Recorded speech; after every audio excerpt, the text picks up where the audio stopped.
Yes, good. Okay, Oh, Roseanne, yeah. would you call the roll, please?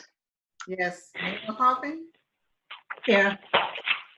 Vice Mayor Kennedy, I'm here. Commissioner Ross, Here. Commissioner Samaria, Yeah. Commissioner Tudor, Here.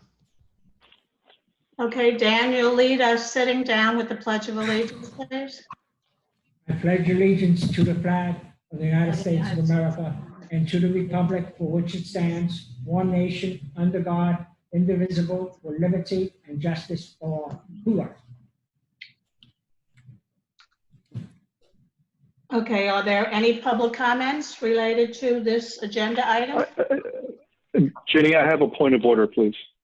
Go ahead. The express purpose of this meeting, which it was my suggestion, I'm the one who suggested we even have the 6 o'clock meeting, was to help Paul, our new interim manager, prioritize all the tasks that are on his plate. So this meeting was not even regularly scheduled. It was at my suggestion. I specifically called this meeting to discuss the priorities and asked all the commissioners to turn in their priorities for Paul in his interim capacity. And Paul thought that was a good idea and would help him get off to a good start. We certainly don't want to set Paul up to fail. So I'm a You're little talking confused about- why You're talking about talking about prior this meeting to, for the, I'm talking about what? you're talking about prior to whether we approve or disapprove his contract. You want to discuss what the Well, duties what I'm first? talking about is the fact that I'm talking about the fact that this agenda doesn't have the topic on it that the meeting was called for. So we didn't call the meeting to, I mean, I know what we have to discuss, but we were here to discuss his priorities to help him get off to a good start in his interim position so he knows what's on his plate. He hasn't done this before for us, and we need to make sure he's fully aware of everything going on and to discuss how we think he should be prioritizing things for the village. So that's why the meeting was called. Yet that's not on the agenda. And when the agenda went out a couple of days ago, I have sent several emails inquiring why that's not on the agenda, when that was the express purpose for this meeting. So I'm a little confused why I received an agenda that doesn't have the exact item on it that the meeting was called for. Further, well, let's discuss that first. Okay, and then we'll discuss his contract. Okay, you can go to the agenda item that you want. Could I suggest that we add to the agenda 5B, which would be talking, addressing the priorities? There you go. You want to do that after or before we discuss his contract? after. Let's do it after. But my point is it should be on the agenda and it's not. So again, we're wasting time in a meeting discussing an agenda that wasn't put together properly, I guess is my other point. Okay. Then 5B will be his duties. So you don't want public comments? Is there anybody that wants to talk about that prior? We have to vote, Mayor, if they're gonna approve the change of the agenda. Okay. Do you approve of adding the 5B to his duties on the calendar? You want to call the roll? I don't think the issue was duties. I think that was more priorities. How are we going to tackle the many things that we have? And for the commission to give their insight on what should come first otherwise. But you want to do that after we discuss his contract? 5B. Okay. You want to take a vote on that, Roseanne? Mayor Hopping, Yes. Vice Mayor Kennedy, Yes. Commissioner Ross, Yes. Commissioner Samaria, Yes. Commissioner Tudor. Yes. Agenda is changed, 5-0. Okay. We go back to public comments. Public comments on the 2020-24. That's the contract.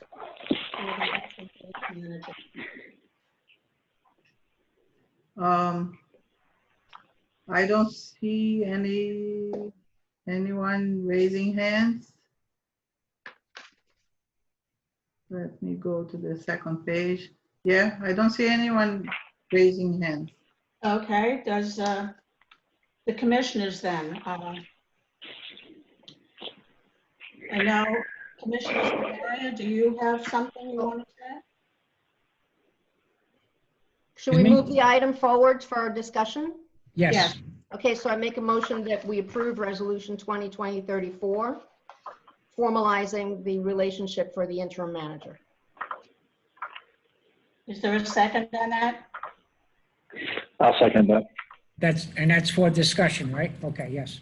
Okay. Go ahead, Commissioner Samaria. Okay, I have I've seen two items that are already in the contract that have been done.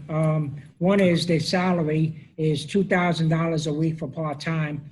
I like to see that be lowered down to $1,000 a week. And then I also recommend, since it's part-time, 25 hours, that he spends 5 hours a day at Village Hall for a total of the 25 hours. And the other two items that I had on there was already addressed late, actually today in this contract. So those are the two items that I like to have, where the salaries from $2,000 a week to $1,000 a week. And I recommend 25 hours a week that he has to be in Village Hall, which is 5 hours a day. Dan, what was added late in the day? I want to make sure, I keep getting, multiple agendas and things, and I want to make sure I'm looking at the same thing. What are you indicating was added late in the day today? Well, I just got an item that it was on it. I just didn't see it. Let me rephrase that. I didn't see two. Okay. Let me rephrase. Let me just. The other ones that I had the concern was hiring, that we were hiring GMS instead of just Paul, and that was explained in the contract that it is, and that the interim manager's duties doesn't include hiring or firing existing personnel, and it says that in the contract. So those are the two items that I was saying that I don't need to add on because it's already in there. I missed it. So you're recommending $1,000 and 25 hours a week spent in Village Hall. Right. 5 hours, at least 5 hours a day. That's what part-time means to me. Okay. Any other commissioners want to talk on this contract? Sure, I have some things to say. Just responding, first, it's responding to Commissioner Samaria. His idea is that every other manager that we've hired in their contract, we say, you're a professional, you know the hours you have to put in to get the job done. This is the job. And the job is clearly outlined in the charter. This agreement amends our relationship with GMS so that they're taking on the responsibilities as they are stated in the charter. So we've never before told people, these are the number of hours that you have to be sitting at your desk. Oftentimes managers have to go different places and meet with different people. And, a lot of that is happening virtually now. So I think that it behooves us to value the professional that we're dealing with, and they understand what the duties are. We don't have to dictate to them that they have to do them between 9 and 3 or between 7 and noon. It's flexible, and they get calls at different times from different people to do the job that they're being hired to do. With regard to the salary, the interim manager that just resigned was getting paid $92,300 annualized. On top of that, he was getting FRS benefits, which for that level position is 27%.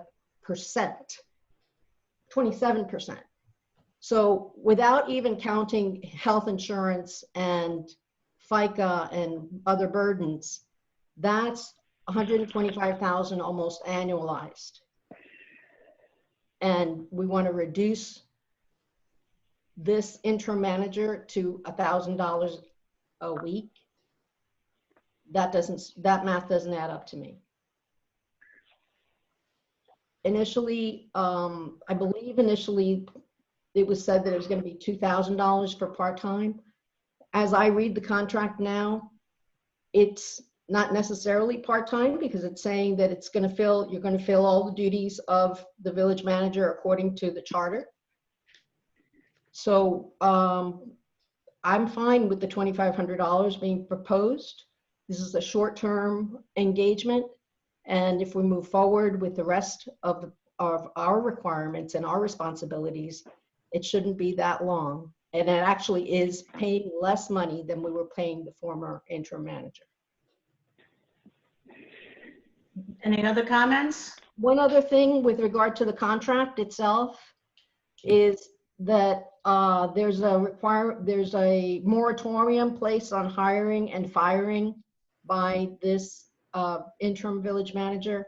And I just want to remind everyone that the person who just served as our interim village manager terminated and hired employees. So I would rather not tie the manager's hands. He's going to do, GMS and Paul, we're going to do what the job requires. And I don't think that we should dictate that to them. Commissioner Kennedy? Yeah, I have a couple of things. First of all, let me open my window so I can see you guys.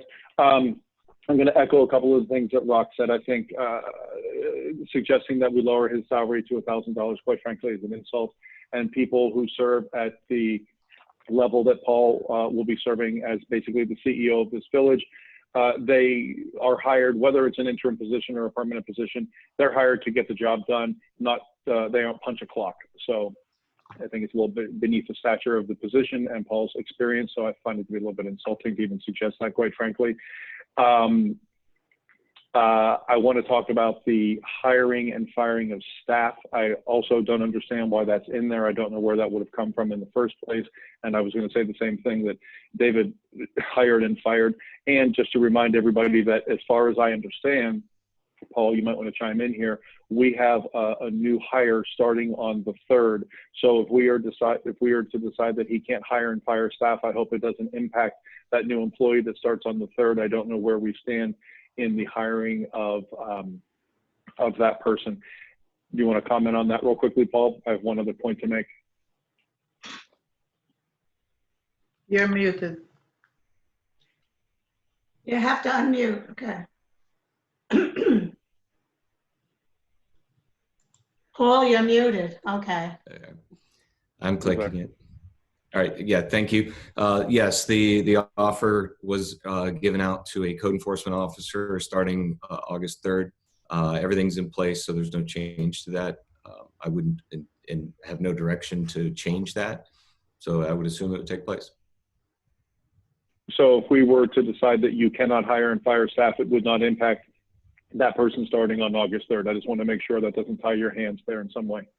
I wouldn't take it that way. I believe it was stated that Okay. that person was hired previously, so I wouldn't interact with it. Fair enough.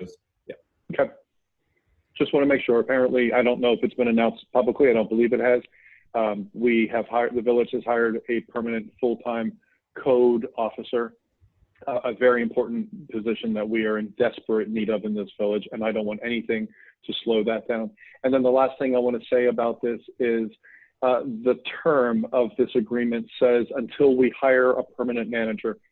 I was very certain that we decided something else. I looked back in my notes and confirmed it, unless I got my notes wrong, that when Rox brought this up initially, it was her suggestion, her motion, that it would be in 30-day increments.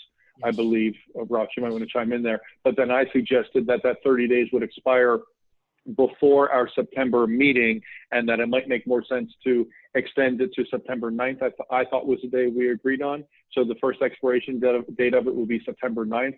And then if it continued in 30-day increments, it would always expire after a commission meeting. So if we ever felt the need to address the position and Paul in the position, we would have an opportunity at a previously scheduled commission meeting without having to call any kind of a special meeting or emergency meeting. It was just an organizational suggestion. I thought we agreed to that, so I was a little surprised when I got the agreement, and it said he would fill the position until we made a permanent hire. By point of order, Yeah. Commissioner Kennedy, you're absolutely right. It was for 30 days. If I may, Mayor? Yeah. All right.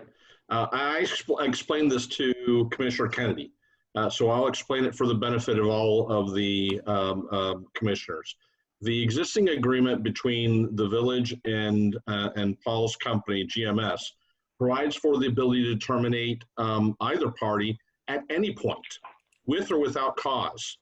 So putting in a 30-day or any time frame, frankly, beyond hiring a permanent replacement, in my opinion, and you all can direct otherwise, is redundant, because at any point, at any meeting, regular meeting or special call or emergency or any other way that you wish to do so, you can terminate a GMS. And the document before you specifically identifies and reiterates that as it specifically pertains to his services or his company's services as the interim manager. If you all wish for me to put in a specific term of 30 days, 45 days, whatever, to coincide with whatever date, we can do that. But I want you all to understand that the reason why it is written the way it is because under the existing agreement that we are amending, you can terminate GMS as your interim manager at any point,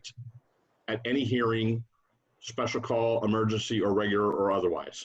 All right, John, that also, because it's together, it does the interim manager and separately the financial director. That's correct. They are separated. Okay. So you can terminate. So we can do one without the other, John. Right. Okay. That's correct.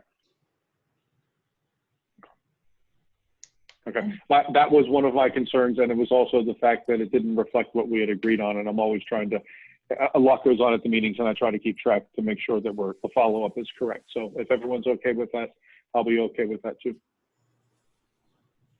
Okay, anything else? I'll make a comment. Commissioner Tudor's raising his hand. Go ahead, Commissioner. I'm just waiting to see if Commissioner Kennedy is finished. Yes, I'm sorry, I'm finished. Okay, Commissioner Tudor. Yeah, just going over the agreement. I'm fine with the language in there restricting the hiring and firing. Just to let you know, I feel that when you bring in an interim manager, it's for a short period of time. You don't want to have the possibility of large shifts in employees when this person is going to be out in the short term and you're going to have a new manager coming in.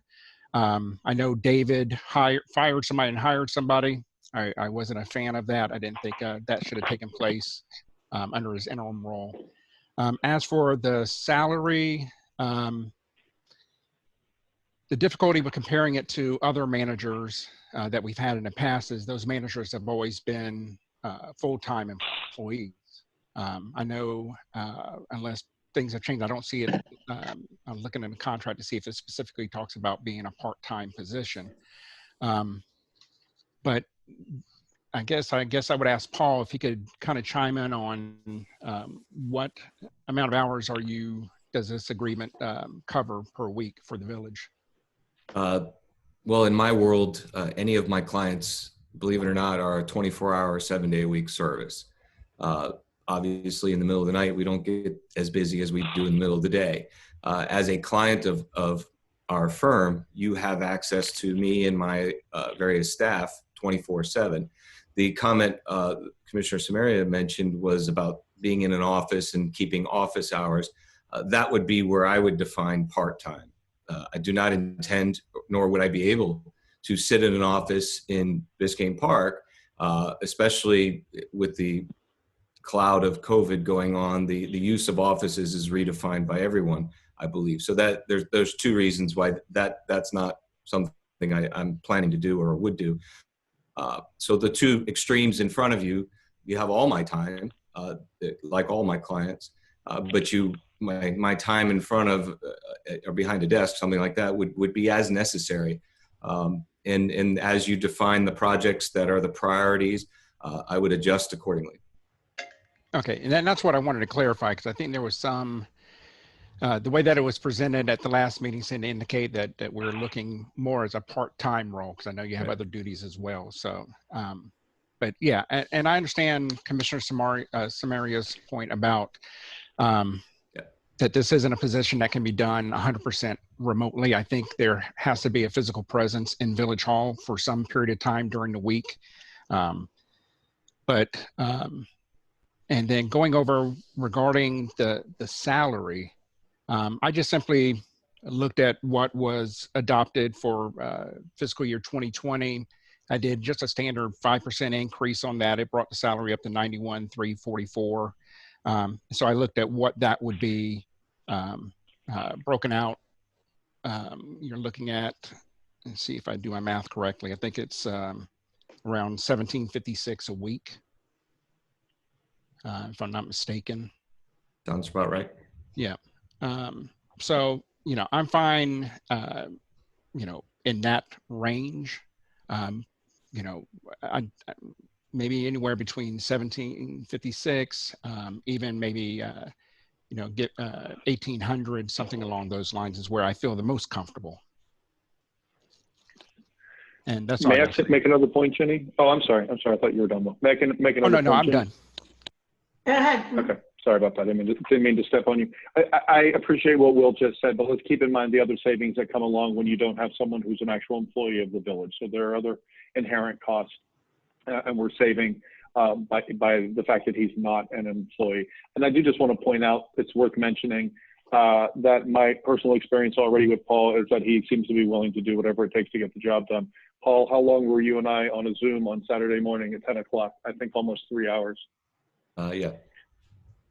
Yeah, it was almost 3 hours he spent with me on a Saturday morning, and he picked the time and to go over a budget. And I had this is my first budget process, so I had a lot of questions, and he was very gracious with his time on a Saturday morning. So he seems to be willing to do the job that it takes. And I think expecting someone to sit at a desk a certain number of hours, it feels a bit like micromanaging to me. Yeah, I'd like to make a couple comments, Mayor. Before you make your comments, because I'd like to include that. How many hours do you anticipate that you would be in Village Hall? Because we always have people coming in to talk to the manager or whatever. What do you anticipate will be your time here in the office? Right. Originally, let's say there's no shutdown of Village Hall for visitors, et cetera.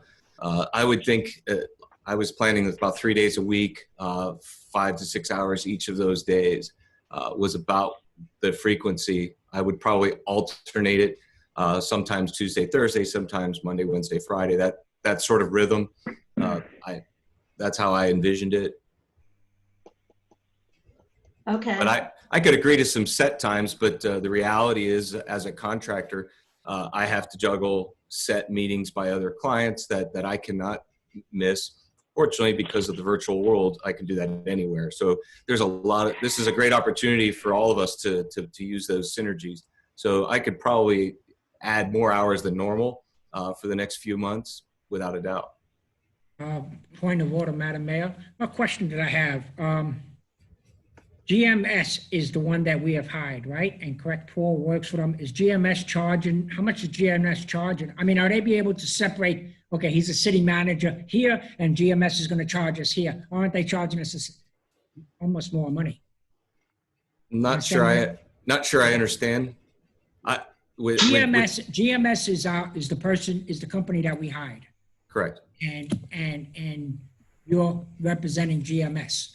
So Correct. To say that you're only going to make $1,800 or $2,000, isn't GMS charging? How much is GMS charging us for their service? Well, it's a flat fee that is proposed to you of $10,000 a month. That is in this business, you're buying access to my entire firm, particularly me. I'm the municipally trained manager. So it's really my full focus to a large part. But that money goes to GMS and pays our overhead. And my portion of it would be as a partner, as defined in my partnership agreement. Commissioner Samaria, it's approximately $4,500 a month we pay. CMS. Okay, $4,500. I didn't understand his question. Thank you. Okay. That's not so that's just $4,500 for our financial services. For right? finance and accounting, correct. No, give or take a few dollars. Yeah, I wouldn't have I would almost agree with Commissioner Tudor that I wouldn't have a problem with about 1,800, not 2,500. And the rest of the hours and stuff, I have no problem with that because it does vary. You know, I just want to be able to come into the office and get some questions asked by the city manager than to have to call on the phone. Right. If I may, Personal touch is very important. Absolutely. One of the may criticisms that they can always say, that's one of the pluses that I had with the city manager, the former city intern manager, was that I was able to call up and say, can I meet you at the office and discuss stuff? I want to be able to have that same opportunity here. Sounds great. Thank If I you. may make a comment, Mayor? Commissioner Ross, go ahead. Thank you. So with the interim manager that resigned, and even the manager before him, they weren't paid only salary, which seems to be what Commissioner Tudor's basing his figure on. On top of the salary and on top of the tax burdens, there was a $400 automobile allowance. There was about $800 a month in health insurance, upwards of $800 a month in health insurance. There was a cost for a telephone allowance. And if you add all of the, on top of what I say, the 27% that went to retirement FRS fund. So if you add all of those up, the cost of a manager is about $175,000. And if you divide that by 52 weeks, it's a little over $3,300 a week. And we're saving ourselves all of those costs to sort of outsource temporarily on a short-term basis the position with GMS, who we already have an existing relationship with. I think that for $2,500 a week, it's a bargain, and we shouldn't haggle over it. I kind of like that $1,800 a month also. That's not going to be acceptable, Mayor. So I just don't want to waste your time. I was going to define the role a little bit, which I didn't get a chance last week. And if now's okay, I'd like to do that. Okay, go ahead. Yeah, the idea of the $2,500 is the minimum fee to start. That basically puts me in the position, starts working on a week-to-week basis. You have a conversation later about what those priorities are. The other obligation is, as the chief executive of the village, would be to identify a better way to do it. And that's really the first thing I've been thinking about. And I would quickly ratchet back and ratchet down to an $1,800 figure as soon as I identify that the staff and the current arrangement of your staff can truly be delegated the overall executive role that you're asking me to hold. Until I have that identified, I can't reduce that fee. But I'm anxious to reduce it. That is not what I want to do, is take up all my time and your time being your manager. I want you to be a successful village. And that's what I would do. I would put my master's in public administration hat on, in my over 20 years executive experience on, and find a better way to do business very quickly. And I think that's code for I'd be looking for anybody who I could say, you're doing this, I'm not. I'll ratchet down $100 a week, $200 a week. I will get you down to 18 as quick as possible. Madam, point of order, Madam Mayor. In case, in David suggestion, he was also our public works. So the reason why his salary was high is he did two jobs. He did the public works and he did this, and we saved money in the public works. So that's why his salary was higher. I think the salary was. It's not accurate. I'm sorry. Yeah. No. Paul, why is that not accurate? Would you explain that? Well, you're asking me to be the interim manager. Wouldn't I also task the public works director role? So I'm not charging for that. No, we didn't say that you would be the. By default, you would have to be. So I don't think that's proper business. And I'm not going to ignore public works. That's obvious. By default, he's also the code officer because we don't have one of those right now. And if any other position opened up that was a department head position, by default, he would be that too. May I make a suggestion that we move this along? Because guys, it is 6:38 and we have 2 more meetings after this. The amount that that is in the resolution to pay Paul is a completely reasonable amount of money, and we're about to shoot ourselves in the foot and waste a whole lot more time talking about it. Rox is absolutely correct. It's a bargain. Look at the numbers. The numbers don't lie. It's a lot less money than we were paying the last interim village manager who quit the job. Can we please just pay this man the money and move on? So I'd like to make a motion that we pass the resolution as it is written. In terms of, I'm sorry, I'm going to resend that because I guess we can't do that because we saw some other items in there we have to discuss. But I think we need to agree to that amount of money and move on. Well, what's the other issues you have to discuss in the contract? There is a motion pending already. And maybe we could take up one of the points that were raised separately. If everyone's all right with that. The first one we come across is the issue about the hiring, the moratorium on hiring and firing. And something else occurred to me on that issue is, if the police chief has to somehow discipline or has a need to take on some extra people because of the situation with COVID, now we're saying there's a moratorium and we can't do that. That's correct. So is everybody comfortable with saying we're not doing any hiring and firing? It doesn't I think we should remove that. No, I want that kept in. Chief, I would like that to be pulled out. do you find a problem with the moratorium on hiring and firing? Madam Mayor, that's really not my place to engage. I would defer that question to Paul, to the interim manager. Yeah, if y'all are concerned about terminating anybody, I don't have any intent or interest in terminating anyone unless it were some form of emergency or a social obligation to terminate that person. Somebody brings a bazooka to the village hall, we're going to fire them, as an example, extreme, obviously. That would be termed perhaps suspension without pay. Like I can get around it in terms of representing you. There's no intent to hire and fire, but a handcuff like that, your example during an emergency, if you need to hire somebody, I would hire them in my company and assign them to you and you'd pay me for it if I had to. I mean, I'm not being flip. I'm just saying if you have an emergency, I'm going to find a way to solve it. Okay, I would tell you that I would not agree to that contract not having the moratorium in it. Okay, it's 6:41, folks. We need to figure this out and move along. So we have, and Paul just made it very clear he's not going to do the job at $1,800. So I heard it loud and clear. I don't know about the rest of you. But so I suggest we. To go back to that hiring and firing point, just so we can close it off, put it to bed. I hear 2 yeses, I hear 2 nos, and I'm not sure where Commissioner Tudor is on that. Actually, I was clear when I spoke before that I don't believe that the interim manager should be hiring or firing since it is a temporary position. I don't want to take the chance, worst case scenario, there'd be large shifts in personnel in Village Hall. Not saying that there would be, but you want to protect yourself with that. Those type of decisions should be with a permanent manager.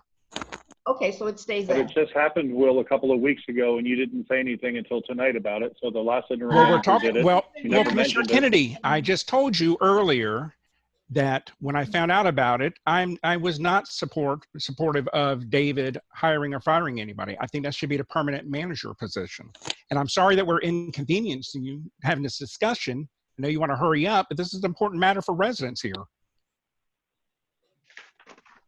Okay, you want to move the motion? I think we still need to try to have some type of negotiation to see if there's some type of middle ground we can come to with the salary. It seems like there's 2 who are, ready to pull the trigger on the one salary. We can go ahead and see about shifting that up a little bit more a week. I just don't.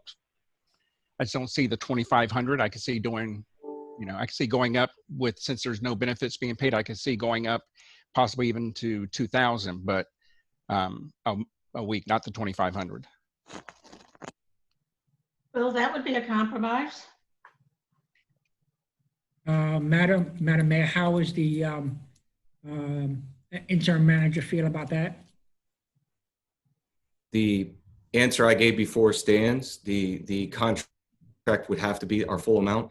The management approach I would bring to you would be, in a matter of less than a month, ways to reduce that, and it'll be reassignment of responsibilities.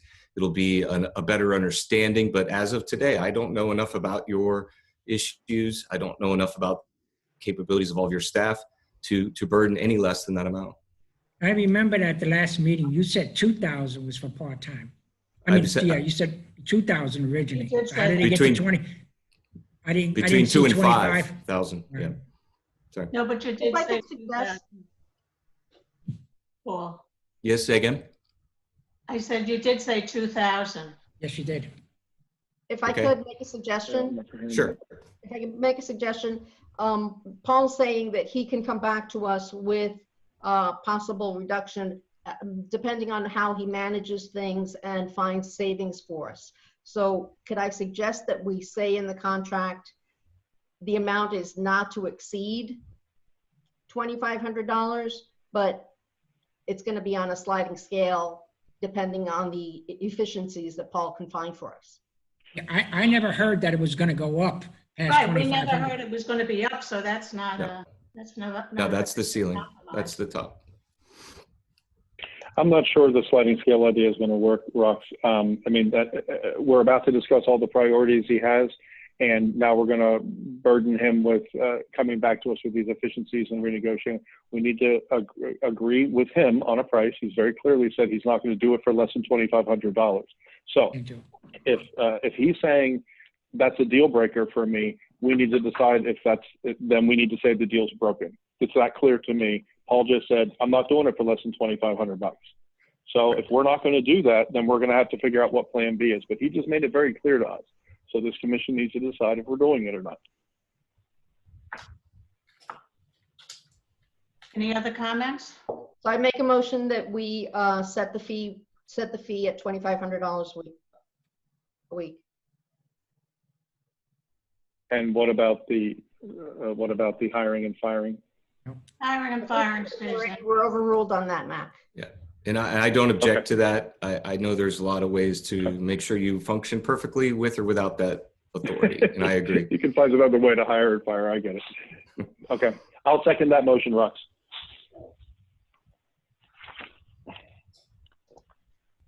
So we're going to vote on it? Mayor? Roseanne? Okay. Mayor Hawk, No. Vice Mayor Kennedy, Yes. Commissioner Ross, Yes. Commissioner Samaria, No, because I'm okay with 2,000. I'm not okay with 2,500. Not the motion. Commissioner Tudor, No. Well, someone please move something because we're going to be without an interim manager in a couple minutes. Okay. I guess right now we don't have one of those. So now what? So it's one of you three to figure out what we're going to do next. I'd like to make a Now we vote don't have them. that we hire Roseanne. We've got a precedent on that. She will be the interim manager with our chief assisting her. A question I want to ask, Madam Mayor, I'm sorry to interrupt. One of the things that I had, I thought there was three options. Whoa. There was Okay, a I'm sorry. motion already on the floor Okay, sorry. to Mayor. discuss this item, right? We opened it up, we discussed it, and then we took little motions on each of the terms that people brought up to discuss. So we still have on the table the resolution itself, as far as I can see. And maybe John, village attorney, can weigh in as parliamentarian. John, you're muted, John. John, you're muted. Okay. I'm here to him. That's okay. Can you hear me? I heard echo.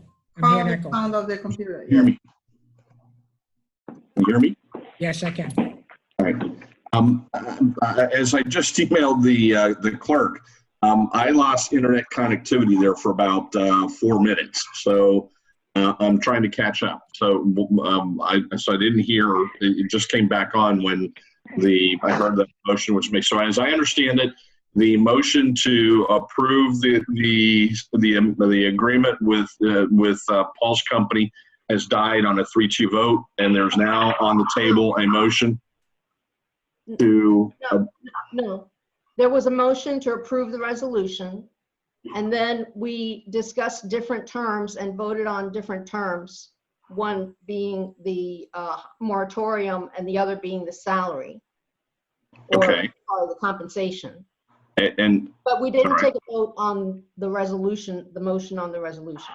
then it would be appropriate to take a vote on the resolution, although it would lack necessary terms, which is the amount of compensation to be owed Mr. Winklejohn's company. I thought that vote was on the resolution, Commissioner Ross. If there's any doubt, then there's a motion to approve the resolution as is, to engage Mr. Winklejohn's company at the rate that he is requesting. $2,500. So a week, so it just gets voted up and down and at this point. Right.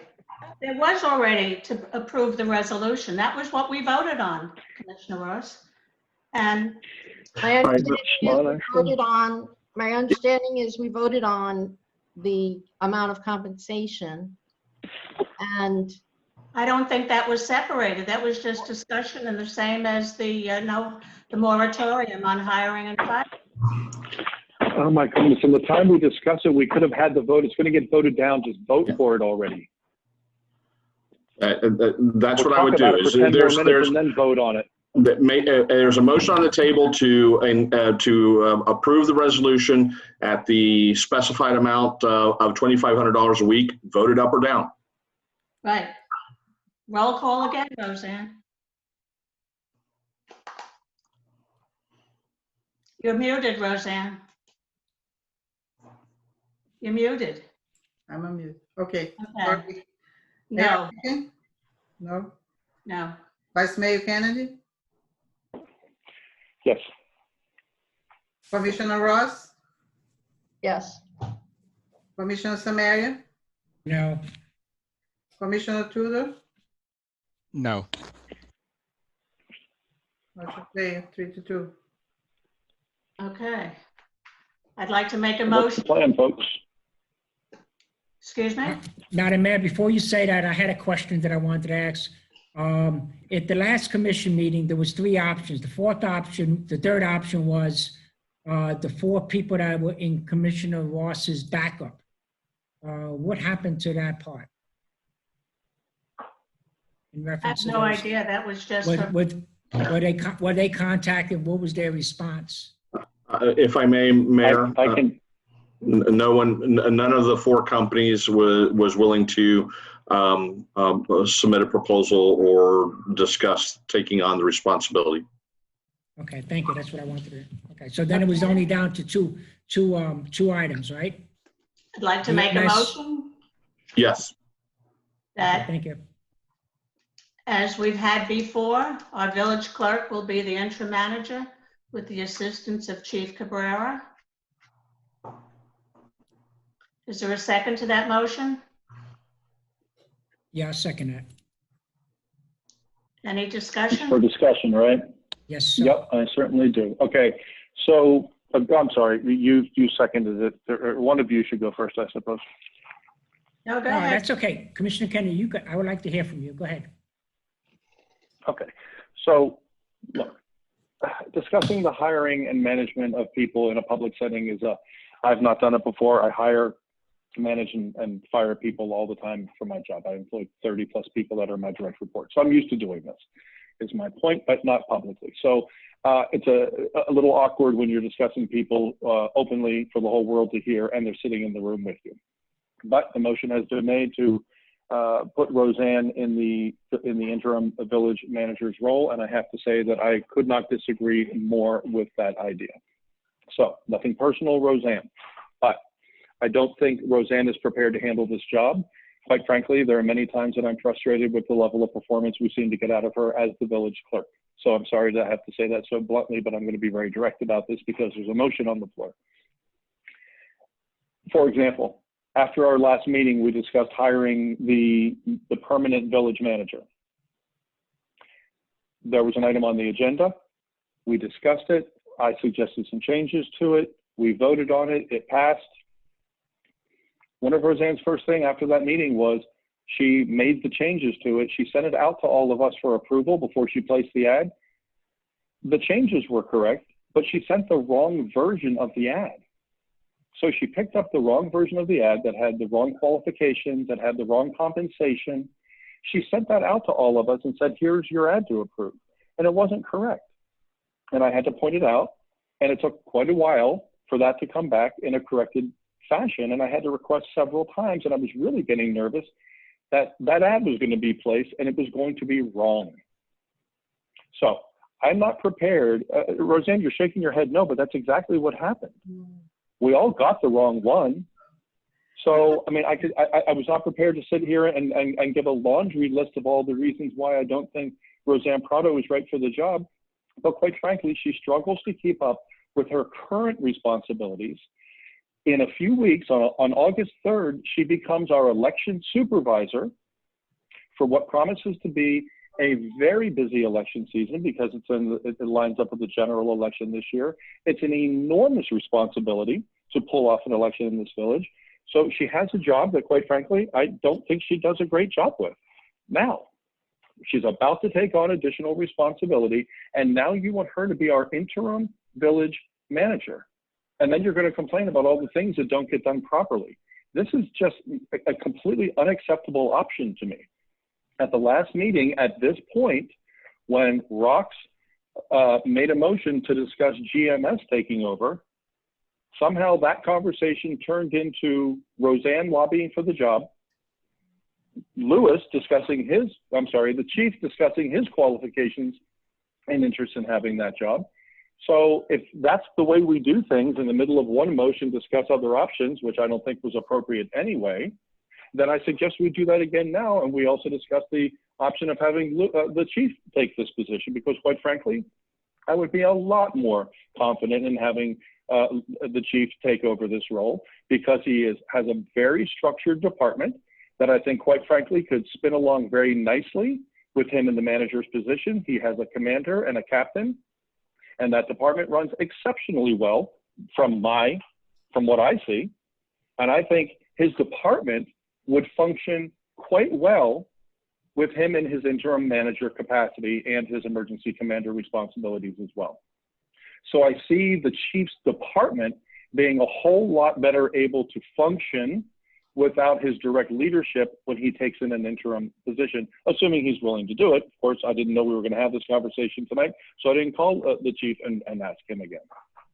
But perhaps we should have that conversation in the middle of it, because I don't think, quite frankly, Roseanne's going to be able to do all of it. I just don't think she's capable, and I think this is we have some hugely critical things going on right now, and we can't, I was going to say a bad word, we can't mess it up. And we're about to again. That's what I have to say on that. Ross? Commissioner Ross? Yes. You have your hand up, do you? Yeah. You know, our charter says we have to have a manager. So we need to have one appointed. I am a firm believer that everyone should be treated with respect and with dignity. So it's not really appropriate. And I avoided having that discussion before with the prior interim manager. It's not really a savory discussion to talk about people's shortcomings. And I don't want to go into all of them, but you are all well aware that the quality of the work that comes out, the emails that come out, the announcements that are made, they just don't meet a standard of professional quality. And I'm not pointing fingers. I'm just saying that is the truth. And we need to raise the bar. We need to raise the bar to where it was, at least where it was before. I wish we would exceed it. When the prior clerk was named as an interim manager, she had very close relationships with effective professional managers that sort of guided her. And even still, things fell through the cracks and they didn't happen. And we were in a better position back then than we are now. We are on very shaky ground with some very serious matters that need to be tended to. We don't have anyone on staff. As much as I like the chief and as organized as the chief is, he's my hero here, but not even the chief, I think, has the capacity to take on the additional roles that are needed in this urgent situation we're in right now. Dealing with the different issues that are coming forward. It's very short-sighted to think that you're saving money and you're going to end up costing. It's going to end up costing the village money in the long run. This is not a smart choice. Not a smart choice at all. Commissioner Tudor? Out of the choices that are available, I think the chief has, I think, the greatest experience when it comes to the role of a city manager. However, I think Mr. Herron has stated that that he's precluded from stepping into that role. I don't know if Mr. Herron is, I don't know, I don't see him on my screen here. I don't know if he's can speak to that, Sure. or if the chief can speak to that, that could he step into that role, or would that require, excuse me, a restructuring where the chief would have to step down from his role as chief? We'd have to have somebody appointed as interim chief, and then he steps in the role as interim manager. Yes, he would. He cannot maintain his position under Florida law as the police chief and as the interim manager because of the dual office holding prohibition and state law. Chief and I have already had those conversations. We've confirmed that with the Commission on Ethics and with the existing Attorney General opinions that are out there on the subject matter. There are several that are directly on point to this issue. So the Chief Cabrera cannot legally become your interim manager without resigning as the police chief. Okay. I think the idea or the suggestion is to potentially, I don't want to say circumvent, but to put in the team of the clerk and the chief to, work together to run the administration of the village. Madam Mayor, point of order. Is the mayor open to a possibility? Because I spoke to the lead of cities and the managers association, and they have a list of retired individuals that do this. And I tried to bring it up at the last commission meeting, but of course I couldn't get it from the lead of cities in time. If the mayor will be open to putting out to the Managers Association or the lead of cities, they have a list of individuals that are retired that do this, that temporarily we become need to city do a manager. manager tonight. Chief Cabrera, Yes, ma'am. as per our conversation a few weeks ago, you were willing to work with Roseanne in helping her be the interim village manager. Does that still apply? Madam Mayor, I will work with anybody that assumes the role, but I wanna state this. I just want to be really clear. We're working on a process right now with the budget and with other issues that we're dealing with. I'm taking on new challenges with code enforcement and some other challenges lay ahead. I would recommend that we try to let cool heads prevail. We take a step back, maybe speak to the interim manager, and let's see how we can move this at least for the next 2 months so I can get through this COVID crisis. I can balance out code enforcement. I can assist him. I mean, I believe, Paul or the interim manager states that within the next few months, he can lower his. Maybe you weren't on. That was defeated, Chief. Oh, I'm sorry. Okay. Well, that's basically, where I'm at. I think that, it's important that we begin to move forward. And if the question is, will I work with Roseanne? Yes, I will work with Roseanne. Absolutely. Just like I've been working with the finance director. And I will not break the law, circumvent the law, or try to go around the law. That's not who I am. Never will be. So if there's any point that I am interested in the manager's job, I will resign as the police chief and do it the right way. Okay, do you want to move the question? Is that a discussion? I have something else I want to say. So in terms of saying in some sort of vague general way that the chief will help Roseanne in her job, let's just be clear that every employee helps the interim manager or the manager run the village. So it's not a matter of we're not hiring a team here. If we give Roseanne this position, she is the interim manager and she has complete, full responsibility for it. I don't want to hear that my helper wasn't getting stuff done. The person with the title is completely, fully responsible. This is, we're not putting two people in a position. So characterizing this as we're going to give it to her and the chief is going to help her, that doesn't even exist. There is a manager, it will be her, and he's going to go do his job too. Okay, so be clear that every employee of the village helps the manager every day. I think before we would even vote on this, we would have to talk to Roseanne about what kind of money she's going to expect for this position. Okay, Roseanne, do you have anything to say? All right. First of all, I'm not lobbying for this position. I'm trying to help.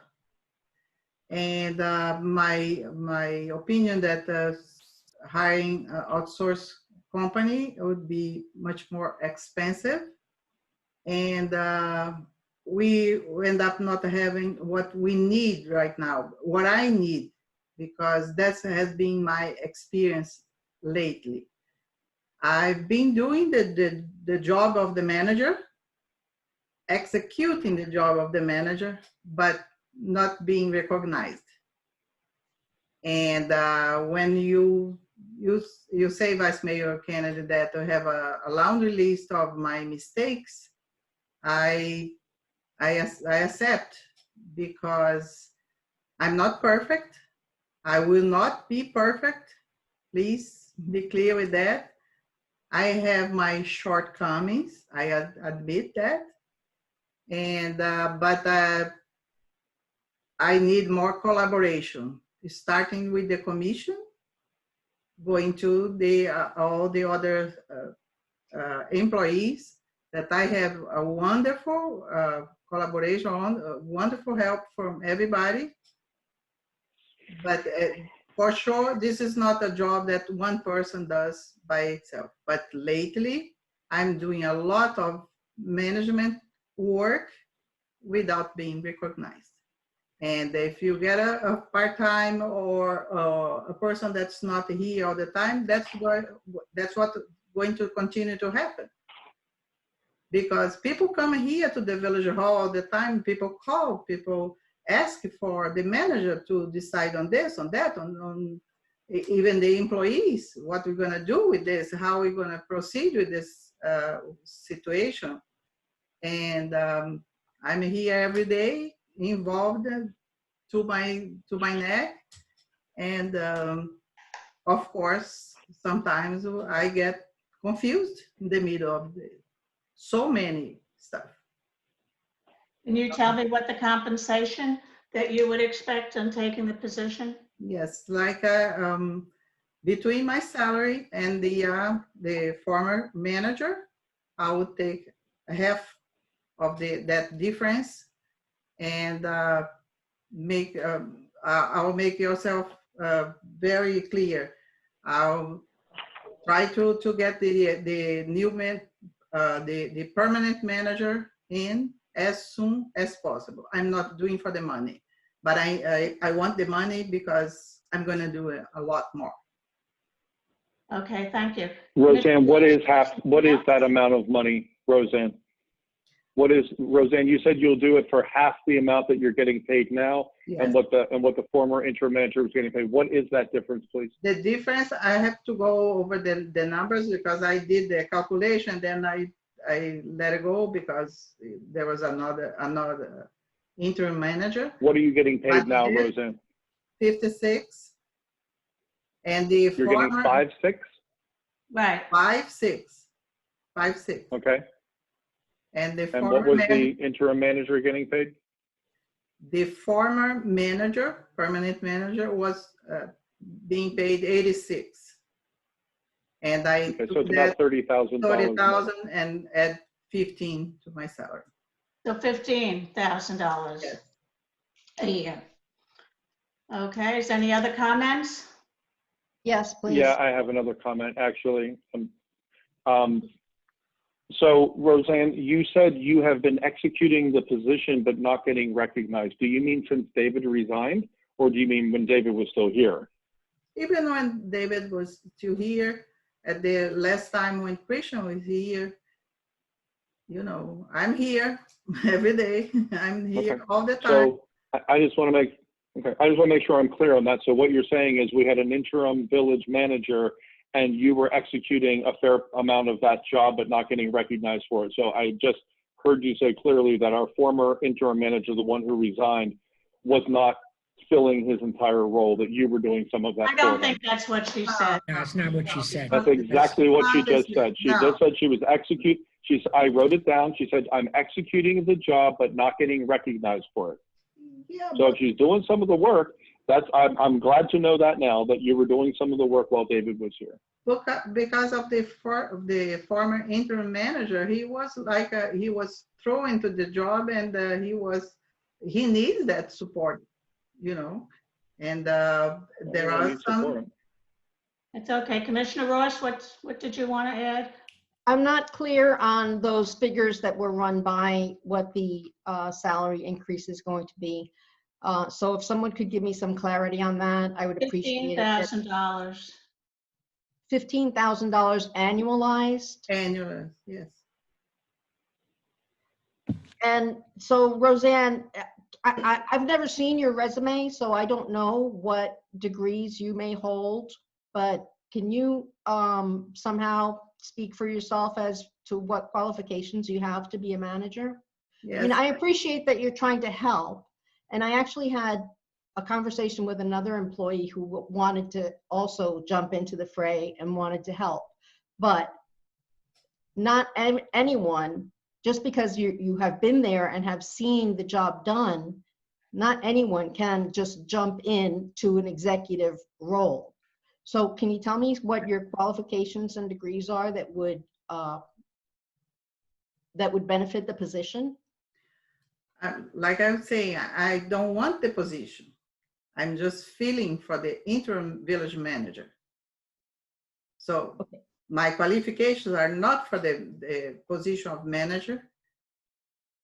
If that's what you're looking for, no, I don't have the Not qualifications. applying for the job of manager. No. She'll just fill the interim manager.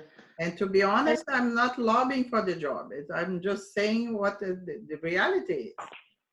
Any other Well, discussion? Madam Yes, Mayor, so just to finish up my points, we are down, well, I said it before, I said it last time. When we have all of our positions filled, we are still understaffed. And where we stand today, we do not have a manager, we do not have a public works director, we do not have an administrative assistant in the office. So we're down 3 positions. And now we want Roseanne to take on an additional role. And what you're saying was $15,000 on annualized, that comes out to $28 a week. So you're gonna take on another role. If I'm wrong, tell me my math is wrong, for $28 more pay a week. $288 a week. 288. Right. 280. 288. Okay, so, and I want my fellow commissioners to understand what a hole we're already in. Just saving money is not your job. Your job is to make sure that the village runs, and it runs with the most competent people that we can engage to get that job done. Okay, can we move the motion? So I Madam Mayor, guess the end of this is, if we do this, the commission is deciding that we're really worth $288 a week to fill the role of the chief executive officer of this village. That's what this village is worth. yeah, Madam Mayor. Mary, did you have something to say? Yeah, Madam Mayor, I have a problem with $288 a week. I mean, if we're going to give the previous one, $2,000, I have no problem if she's going to be the interim manager, if that's what we decide to do. It should be more than $288. That's I think what it should. she's asking for, Commissioner Samaria. Yeah, well, That's what she's asking for. I Can understand. we move the motion, please? Then, oh, goodness. There's a motion on the floor to make Roseanne Prado the interim manager. There's a second. Make sure you say for an additional $15,000 annualized. Please make that part of the motion. Yes. I don't want to come Yes. back later and have No. it determined that that number that she threw out there in between the two numbers she wasn't quite sure of is not exactly right. Okay. Madam Mayor, the clerk, you understand what you said when you said $15,000 Right. annually, correct? Absolutely. Okay, I just want to be sure. You- Okay, so you're If agreeing the to that. commission wants to give him more, I will accept it. No problem. Okay. That's okay. Can you seconded the motion, Dan? Yes, But I that- did. Just to make an amendment to the motion, that would be $15,000 a year annualized would be Annually, her compensation. Dan, do you second that part? Yes, yes. Okay, Roseanne, could you call the roll, please? Mayor Halpin, Yes. Vice Mayor Kennedy, No. Commissioner Ross, You're muted. Let's know. Commissioner Samaria, Yes. Commissioner Tudor, Well, I'm going to have to vote yes. We don't really have any options. So that's a yes. You put us in that position of no option. No, actually, who put us in a position, according to the former interim manager, was yourself and Commissioner Kennedy. And I would like to Thank have you. the opportunity to. Okay, let's talk about it. proceed. I would like to have the Please, let's get on. opportunity, because Let's no one has proceed, asked yes. me, no one Yeah. has asked me my side of this story, so I would like the opportunity to talk to that. Commissioner Ross, I Today, agree with we you. have a lot of other things going on. Commissioner Ross, I agree with you. I would like to hear from you at, if you want to do it for the August meeting, I have no problem. You have a right to be heard. So yes, I agree with you 100% on that. Well, I wish that you had allowed me that right before you just took actions against me. I didn't take any action against you.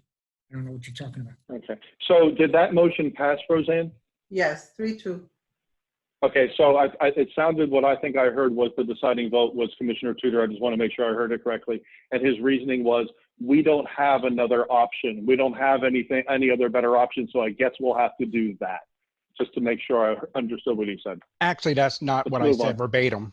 I said, this I is our, think that's- basically, well, this it's is not our, verbatim. this is our Okay. only option. We don't have. Okay, so I guess we I was have to- paraphrasing then. Excuse me. We have to have a manager in place. We're required to. GMS refused to work with us on the compensation. So the chief is unable to hold a position. The clerk volunteered to step in that role. We have to have a manager. So there are no options. We have to, We haven't had we a have to manager appoint the for, village we clerk. haven't had a manager for how long? We haven't had a manager. We don't have to do that. We could have gone on and looked at other options. But Will, I'm sorry, if I characterized what I said as a direct quote, it wasn't. I was paraphrasing your sentiment, but I think I got it pretty straight. Yeah, you love to do this paraphrasing where you like to be your little snarky comments towards people. Like that. Excuse me, can we have a motion to adjourn? A 5-minute adjournment? No, before- Are no. we not gonna offer, are we not gonna give Roseanne what the priorities are? We're just gonna let her run with it her way? No, It's I on would the like to. agenda. We have to discuss it. No, I would like to discuss the priorities. Okay, Before we discuss the priorities, how do we intend to compensate GMS for the work that they've done in this week since they took on the role, because they jumped right in? there was no contract.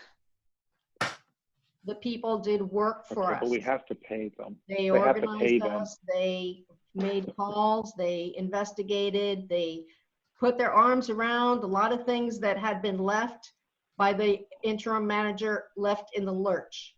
Okay, So Madam that- Mayor. Oh, They got us a Madam Waste Mayor, Pro extension today, thank God. is Madam Mayor, is Mr. Paul there? Commissioner Samaria, go ahead. What? Yes, is Mr. Paul there? I mean, you know, I don't Yes. know how to pronounce his last name, and I Yeah. apologize. Oh, Is he still on the phone? No. He left? Yeah, I- he's here. Just unmuted him. Okay, could you? I'm still here. I've been listening Okay. intently. Right, okay, so what would you say your compensation should be for the work that you have put in so far? I think I've already answered that several times. It's $2,500 a week. Yes. That's how I was going to propose. That they would be paid for the fee that The we week? didn't know Yeah. about. Well, But, yeah, Okay, no, I have no problem. If you're saying 2,500 for the week that we had, the past week that's that we just fair. had. Okay, and the I work have- that I- buys you the work product that No, Commissioner yes, Kennedy just described. I'm happy to share it. Yes. No, I have no problem with paying GMS the $2,500 that they did for the week, because after all, Commissioner Walsh is right, they did do some work. They wasn't sitting around doing nothing. So I have no problem paying them the $2,500 that they did. I would recommend that Commissioner Samaria make that in the form of a motion. Exactly. Okay, but do we finish the other part? I don't want to skip into something else. I apologize. Okay, I can make the motion now, Mr. Turner? Yes. Okay, I'd like to make a motion that we pay GMS for the work that they have done this past week, $2,500. Okay, do we have a second on that? I'll second that. Do we need a roll call or you have a consensus? Do a roll call on that, Roseanne. Mayor Halpin, Yes. Vice Mayor Kennedy, Yes. Commissioner Ross, yes, Commissioner Samaria, Yes, and I'd like to thank Commissioner Walsh for bringing that up, because I didn't think of that. So thank you. Commissioner Tudor, Yes. motion pass. Okay, we'll go to 5B then.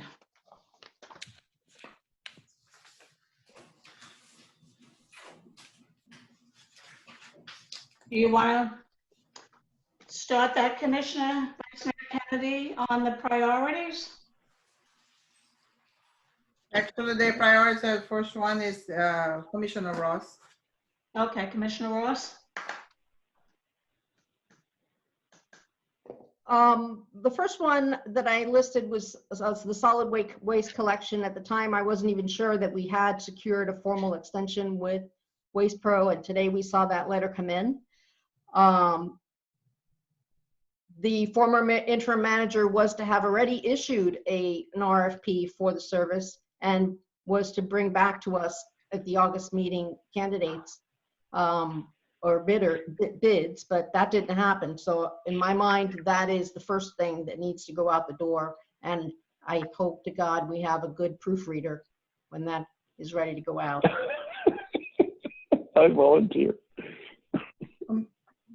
Commissioner Ross, I'm sorry for your comment, but we have an RFP in a way, so I can submit to you and you can decide if there is any mistake or anything that you want to add or change. Well, it's not just for me to give an opinion on it. The commission should approve an RFP. Absolutely. But Yeah. She'll send it to everybody, all the commissioners, correct? Okay. Madam Mayor, And, didn't we, just one second, didn't we have for the Waste Pro, we do have an agreement with them, so that's why we didn't have the RFP out. Am I correct or am I wrong about that? I'm sorry to jump in your thing, Madam Ross. I got a paper today that was handed to me. Yeah, they extended. today. I'm sorry, who sent what? Who sent what? I heard they sent it. Who sent what? Madam Clerk, Madam Clerk, can you tell me about the waste poll? Paul Winkeljohn, and he forwarded today, and I forward to all the commissioners. And the You're letter talking about the extension. yes, Yes. Okay. formalized. I understood Dan to be talking about an RFP.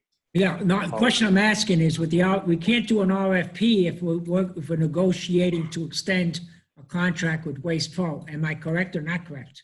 No, I think was told- that, I think the village attorney clarified that we could extend, we could arrange for that extension and put out an RFP, and that was not a conflict.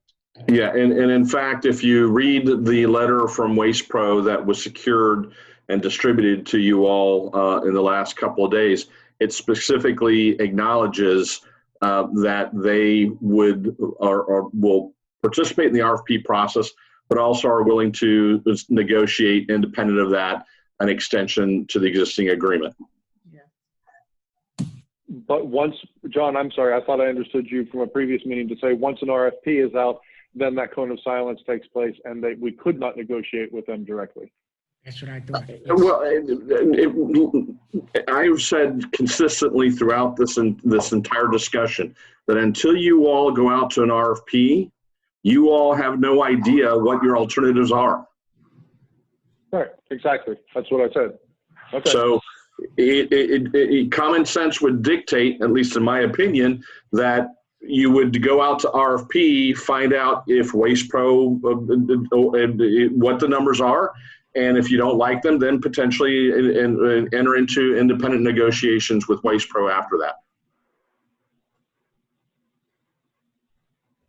So when can we see that RFP? And I mean, it has to go to the attorney to review and approve and. Absolutely. Mhm. Yeah, Okay. I can forward to the attorney tomorrow, and we'll start to work on that. Okay. I have a draft already. That Okay, David next was item. working on it, and I was helping him. Commissioner Ross? I will keep saying we're gonna start to work on it, but I haven't seen anything materialize, so I'm just. She gonna said keep she's my sending it fingers to the crossed. attorney tomorrow. And keep my fingers crossed on that. The next, number 2 on my list of priorities is CITT. I know that Paul has already been involved in it. We authorized the former interim manager to engage Paul and Mr. Yadena's firm to help us explain to CITT how those monies were used and provide the backup for that. This piece of work is outside of GMS's contract as finance director, so it's going to be an additional fee for them to do that work for us. And I wonder if Paul has any kind of an update, because as far as I know, our deadline is the end of the month. Yes, if it's okay, Mayor, for me to answer that. Go ahead. Thank you. Last time I discussed this, the commission left it for either the auditor or our firm to do the work. The auditor is not allowed to do the work because of a conflict. And I hired a forensic auditor at the exact same time that this came up, who this will be perfect for. Her cost would be significantly higher than this, but I capped it at the approved amount. Was that the one that was approved at $5,000? Yes, ma'am. Yeah. Okay. Okay. Yeah, but where are we in the process, Paul? My employee started this week, and I've started going through the process with her. Hopefully sometime next week, we'll schedule a meeting with her and Mr. Ross to understand the document layout formally and begin. So it'll be pretty quick. I also, in the same vein, sent a letter or an email format to the CITT leadership, explaining the situation, explaining in great detail how we're going to be able to handle this audit closure. I have not gotten a response back from them, but I laid down the groundwork for them to understand what we're doing, to know that we're still eager to satisfy their audit and to just put us in a positive situation.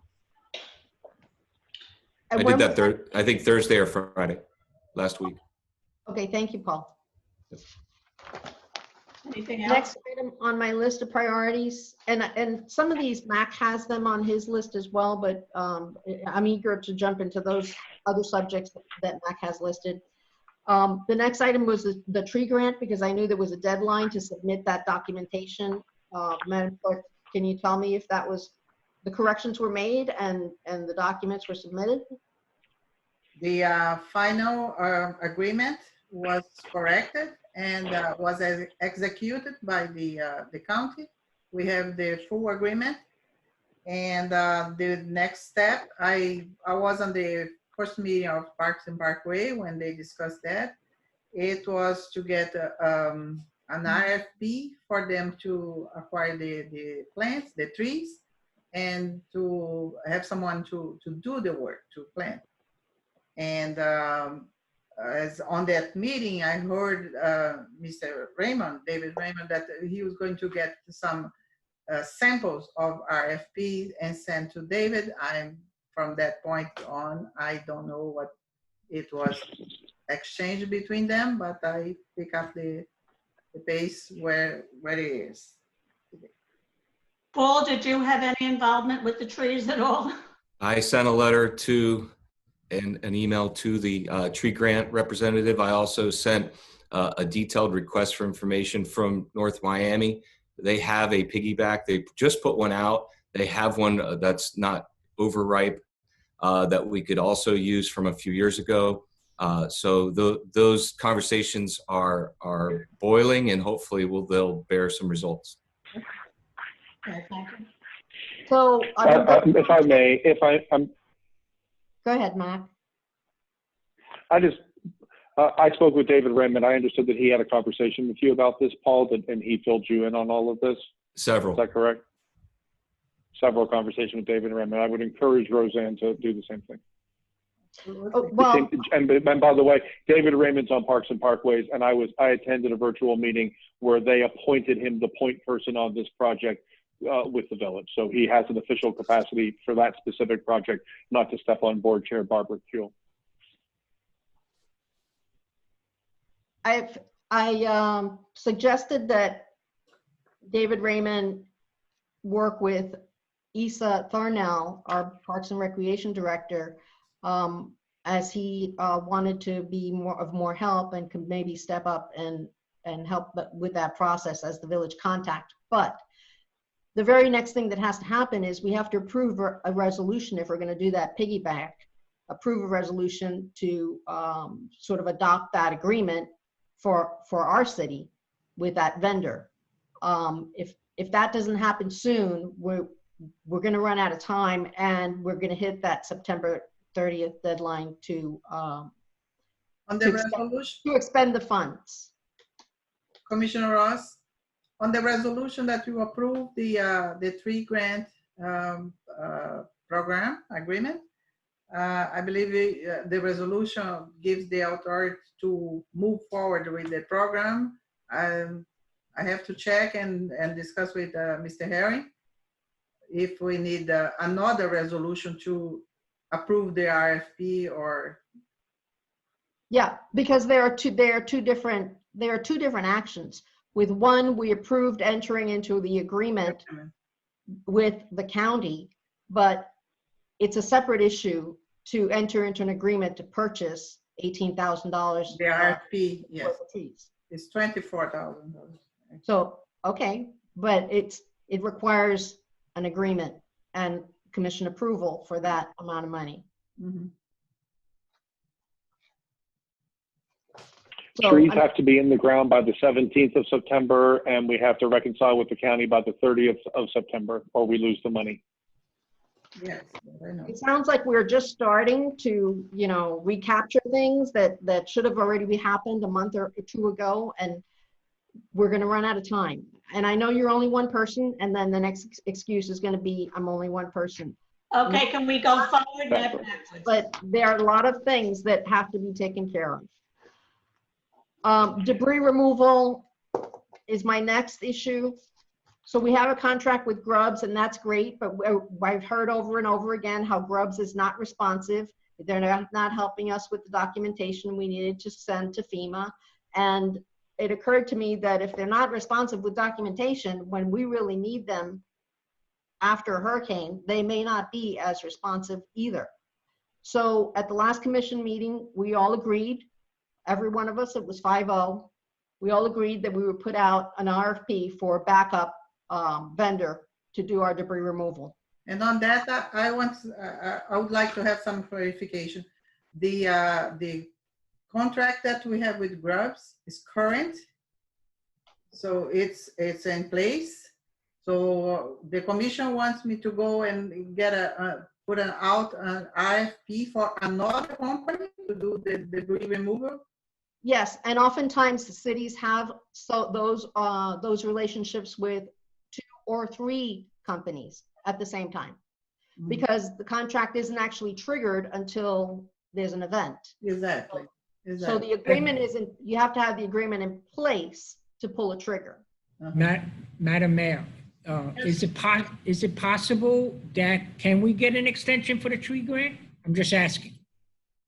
We can't get an I extension? don't know that we have a problem yet with that. No, I don't think we have a problem yet, but I like to look, okay. So I was just asking a question if we can get an extension. You answered it can't be no, so that means we have to go forward. It's my understanding that the tree grant is tied to the county's municipal budget, and therefore there is no extension.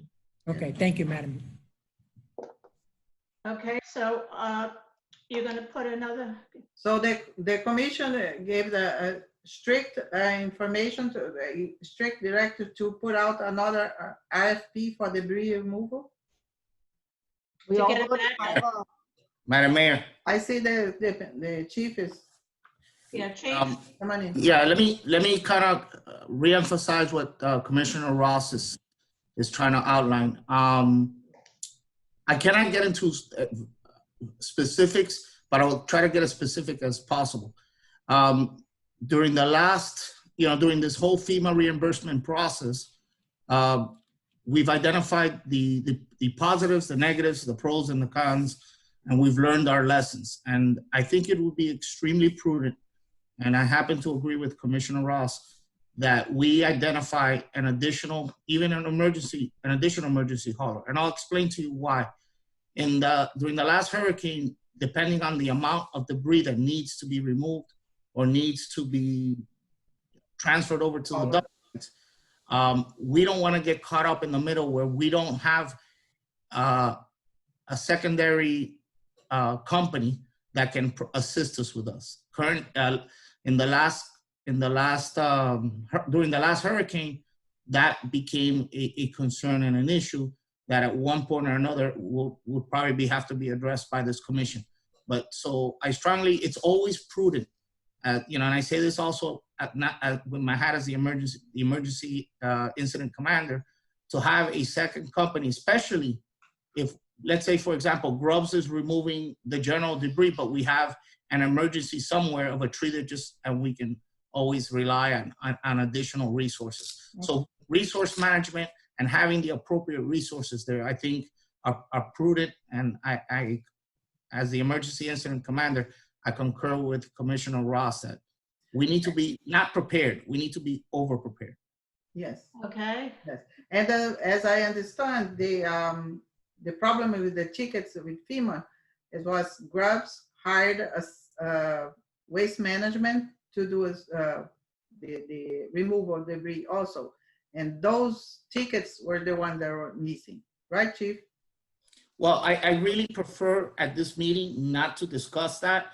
I think that would be probably discussed at another meeting, but apparently from the information that has been outlined is that there were other parties involved, and I won't get into names. Mm-hmm. And to avoid those issues, I think it's prudent that we have all the resources needed so the village of Biscayne Park can flourish and can overcome any anything that. Disaster, yeah. Okay. I have a question on the same topic. Well, first, can we just close out? Does the commission agree that that's, a Right. priority and we need to get it done? Yes, And yes. when We can we voted expect? on that the last meeting, Roseanne. I'm We sorry? were all in favor of a backup for grubs. Yes, I got it. Okay. If I could, on the topic that was brought up with the alternate vendor that received debris, apparently. I'm wondering if Paul or maybe Sharon, who's on, could tell me, did we have direct payments? The village have direct payments to that other vendor?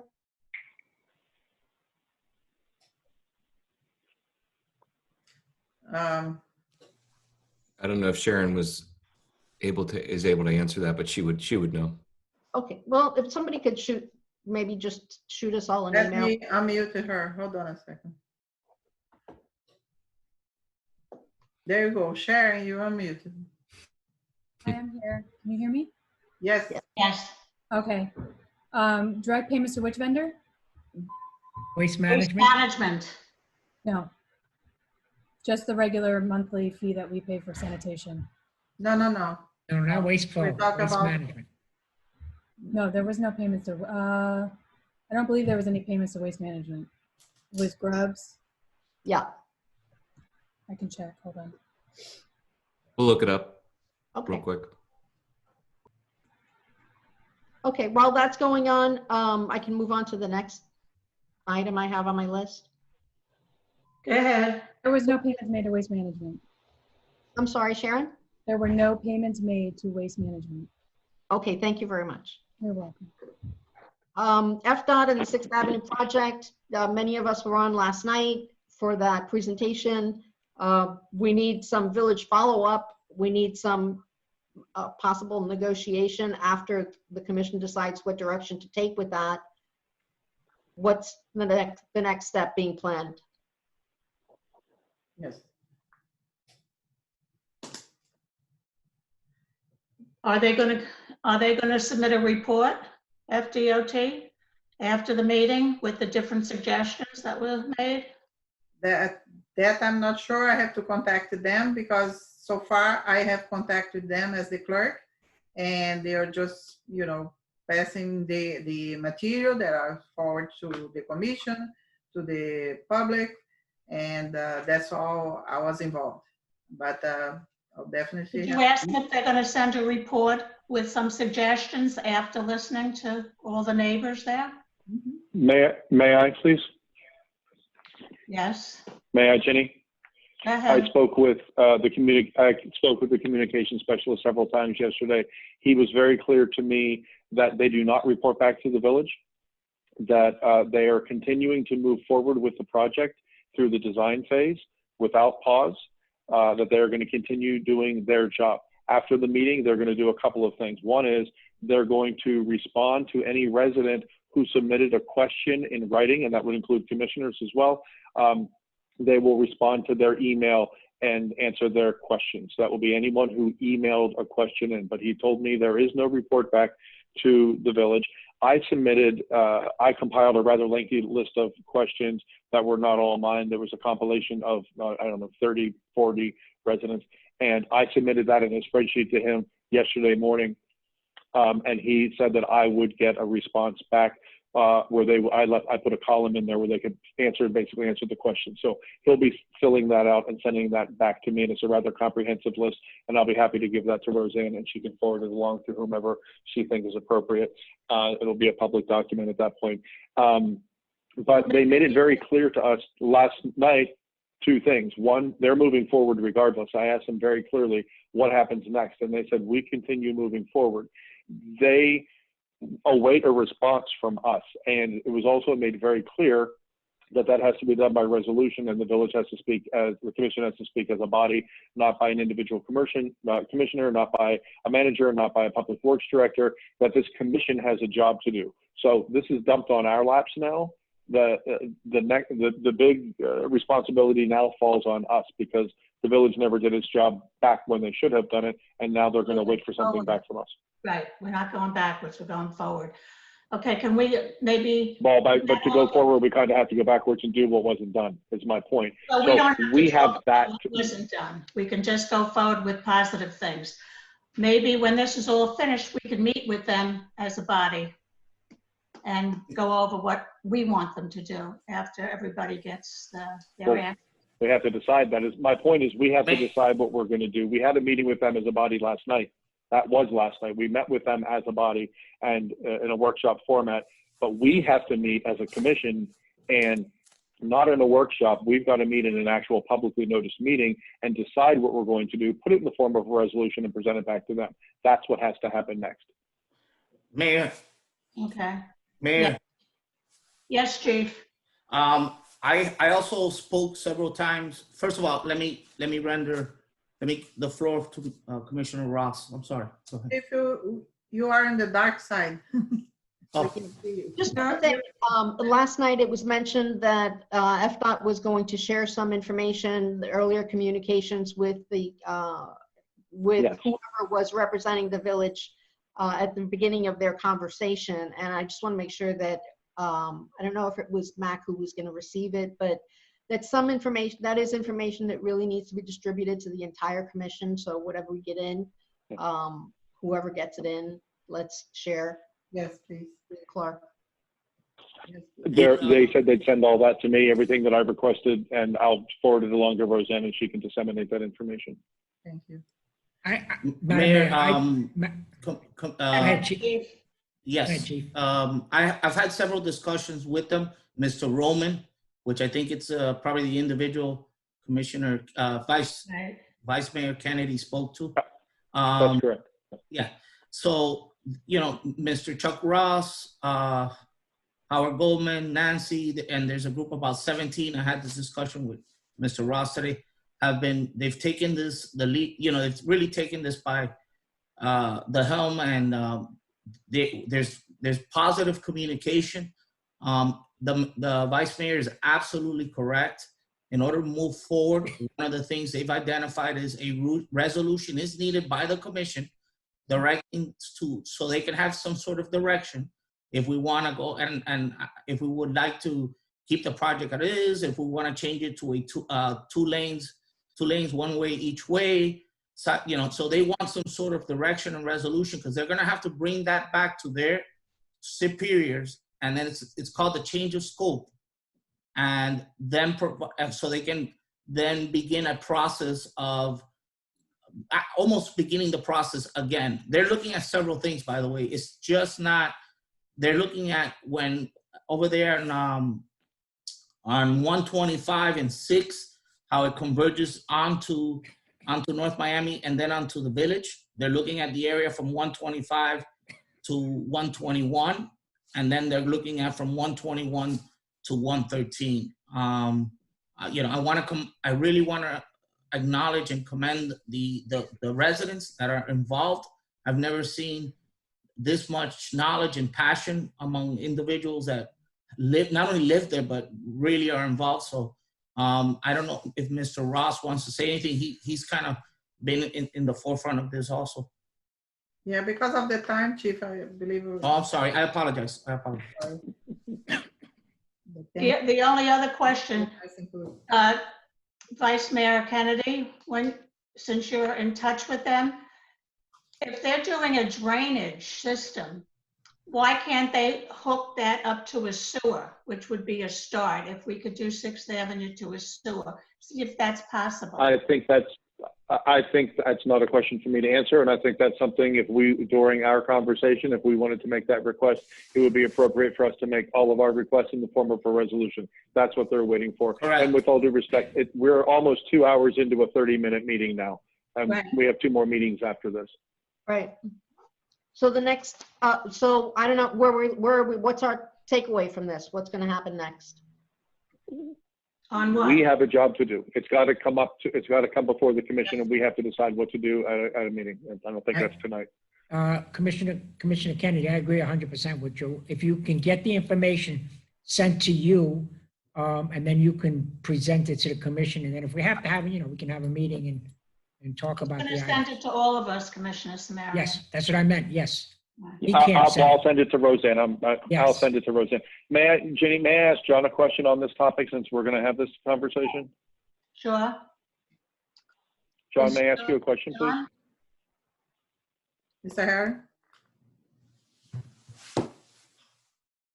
Mr. Harry? Here. Oh, there he is. Okay. Hi, John. Quick question about this FDOT. And it's a procedural question. Would it be appropriate? Would it be appropriate for me at this point if I wanted to mention that a resolution that I plan to present to the commission? Would it be appropriate for me to do it now so it's on the table, or would that be inappropriate to do at this meeting? Frankly, to the extent that the issue of CITT has been identified as a discussion item for the clerk as the interim manager to be aware of your priorities, getting into the details of what happened yesterday, I don't think is necessarily this is the appropriate time and place. I won't disagree with that. It's FDOT, not CITT, just to be clear. I'm sorry, and the FDOT. You misspoke. Okay. Yeah, I meant FDOT. Oh, damn, am I on the wrong topic? Okay, but, okay, that's why I wanted, yes, I know. We're not supposed to be doing that tonight, but to Jenny's point, the ball is in our court, as they say. Okay. Commissioner Moss brought it up, sir. The last priority on my list, we're going to have this, just to finish that up, we're going to have FDOT, something to do with FDOT on our next agenda. Is that correct? In the August meeting? Yes. Yes. I would I'm assume. planning to introduce a resolution. Yes. Okay, great. And my last item on my list is FEMA. And I know there are a lot of other things going on, but now that they've come back and said that they are obligating 600 and something, 66,000. we also have 230 some odd thousand that they obligated from the outset, but we haven't seen those funds. We've only seen a small amount between last year and this year of something like 117. So who's having conversations to try to shake that money out of the state or FEMA and into our account? Well, I don't know. Did, John, do you know the answer to that? it's out. Yeah, I can tell you that it's been my experience because I'm involved in another jurisdiction with the same type of issue, and they received their acknowledgement that their claim was proper several months ago, and they still have not received their funds. They literally as recently as Tuesday of this week. They were having conversations with FEMA as to, well, exactly when are we going to get our money? So I certainly would to some degree defer to Mr. Winklejohn and expect that he would now, or Ms. Prado as the interim manager would now be communicating with FEMA to secure payment of those funds.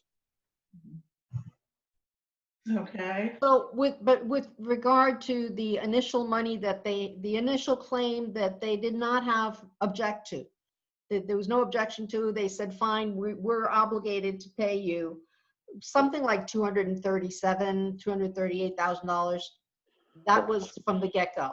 That was Right. not involved in appeals. Correct, but the same analysis or response applies. Is that some it's like. In some instances, with every or any government agency, you have the squeaky wheel gets greased here. If we have to keep after FEMA and the Department of Emergency Management in Tallahassee to actually cut the check and send it to us. Exactly. And that I must be frank that I'm not necessarily involved in that process. Madam Mayor, I thought the 666,000, if I read the letter correctly, includes everything that we got plus the appeal that we had. Am I wrong, Mr. Hearn? I would Because defer if you- to.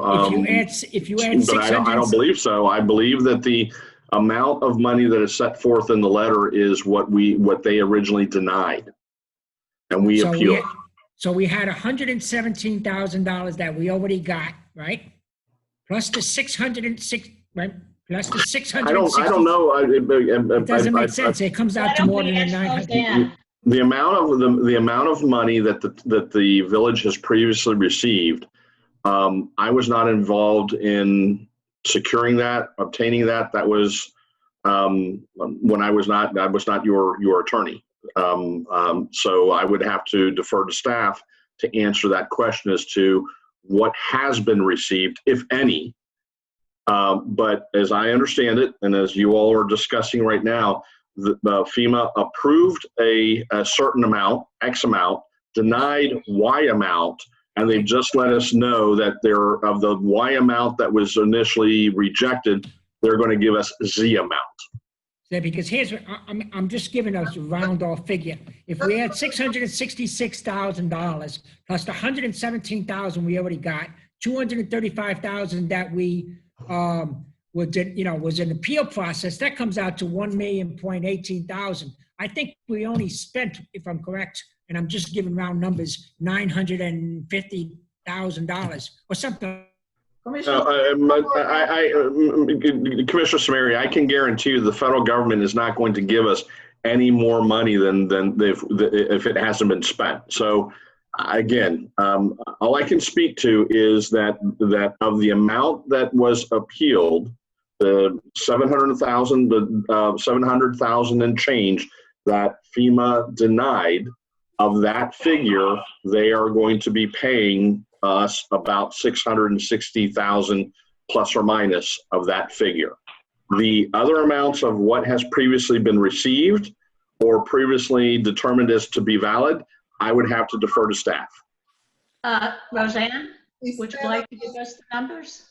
Yes, instead of us being like back and forth with the numbers that we are not sure, please allow me to work with the GMS to get like a spreadsheet with all the money owed and the money received and the money promised, because I think there is some money that they approved but didn't materialize yet. So give me some time to work with GMS and bring some precise information for you, all of you. Okay. Anything else, Commissioner Ross?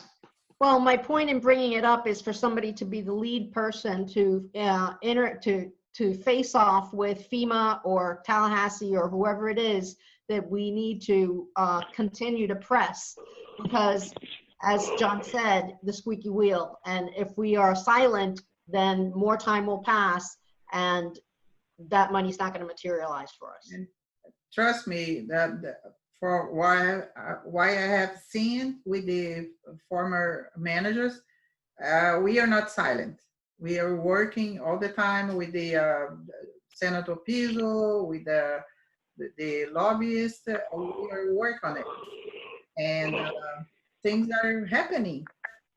To answer the quick question, if we've received about 117 and we've been just approved, we haven't received it. The 666, it's about $783,000 that we're looking to receive. But that is, like John Attorney Herron said, that's still pending. The check is in the mail, so until we don't receive that, we can't really say that those funds have been obtained. Okay. Anything else, Commissioner Ross? Those are the priorities that as I see them. Of course, there's a lot of other things, and I'd like to look at Mac's list if he wants to go through them. Okay. Vice Mayor Kennedy, what did you want to add to the priorities? Yeah, okay. So this meeting, again, was my suggestion. It was scheduled for 30 minutes, and we're now almost exactly 2 hours in. So this was, I did not intend this. First of all, it went completely off track, and now here we are talking about the topic of the meeting now, regardless.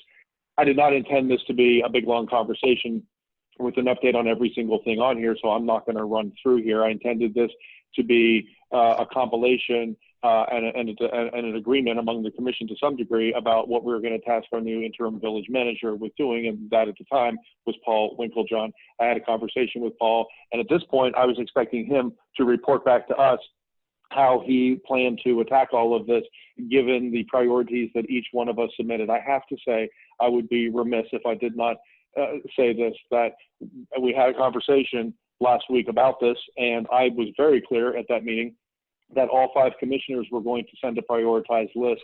I only received Rox's and mine as backup. I'm a little confused why I'm not seeing 5 of these, a little disappointed if 3 of the commissioners chose not to, quote, do their homework. But this was meant to be a discussion among the 5 of us, because a perfect example of why all 5 of us should have done this, Rox put something on the list that I completely skipped, I completely missed, and that's the grubs issue. So I'm really glad that she put her list together, because that was something I didn't come up with. So I'm just going to move on here after I express my disappointment in some of my colleagues. So I ranked mine kind of major priorities. I'm not going to run through them, but one thing I am going to remind Roseanne of now that she's our manager is that our charter requires reports back to the commission. We have not been getting reports, so we're kind of flying blind on what's happening in the village. So I'm hoping that we start seeing regular reports from our new interim manager. I have that on the list. COVID protocols. I'm very happy to see that we updated our emergency order to include mandatory masks. We were not in compliance with the county ordinance. Now, of course, we have to comply with the county emergency order anyway, but I was glad to see that we did update it. I'm also very concerned that when I walk into Village Hall, there are employees there not wearing masks. So I walked into Village Hall one day, I don't know what day it was, Roseanne, when I came in to get the permit for our bathroom, and Paul was sitting in the manager's office, Roseanne was standing in the doorway. Their heads were less than 6 feet apart from each other, or maybe about 6 feet. But folks, I don't think this village is taking, don't shake your head no, Roseanne. I stood there and talked to you while you were, I had a mask on when I came in the village, and you and Paul were sitting there, and Paul's answer to me was, he picked up his mask off his desk and said, I have my mask here. And I said, it doesn't do you any good on your desk. So I have a very serious concern that this village is not taking COVID seriously enough. I went into Village Hall 2 weeks ago. Jenny, you were sitting at the conference room table on your laptop, and you didn't have a mask on. And people are walking around, and when I asked Roseanne about it, she said, we're social distancing. There is a mandatory mask order in this county, and this village is not adhering to it. We are not adhering to it anywhere, including in Village Hall, where the public comes in. You are endangering yourselves. You are endangering each other. I would never walk into a building in this county without a mask on. So I hope we start taking that more seriously. I made a suggestion to the police chief that if and when it actually happens, that we're supposed to be, this is a mandatory thing out on the streets. I suggested, and I hope he thinks about this seriously, that he put a box of masks inside each one of his police officers' vehicles. So when they drive past someone who does not have a mask on, and I see it every single day in front of my house, that they stop and have a nice friendly conversation about the mandatory mask order and hand them a mask and say, would you please put this on until you get home. They have masks. I'm not talking about the officers themselves. I'm talking about residents in the village. My point is that we are not taking this COVID matter seriously enough in this village. I'm going to move on. A major priority, budget and millage, and we're doing that tonight, obviously. I have solid waste up there as well. Two things I want to say about solid waste, since we are going to have all these conversations, is that in the meantime, we need oversight. So we're talking about, we finally got the extension that we told David to get back on June 2nd. We finally got that today. So I'm glad that happened. Are we going to do the 6:30 meeting? I'm sorry? Are we going to start the 6:30 meeting soon? No, we're not going to do that right now, Jenny, because I'm in the middle of something that I'm presenting to you. May I continue?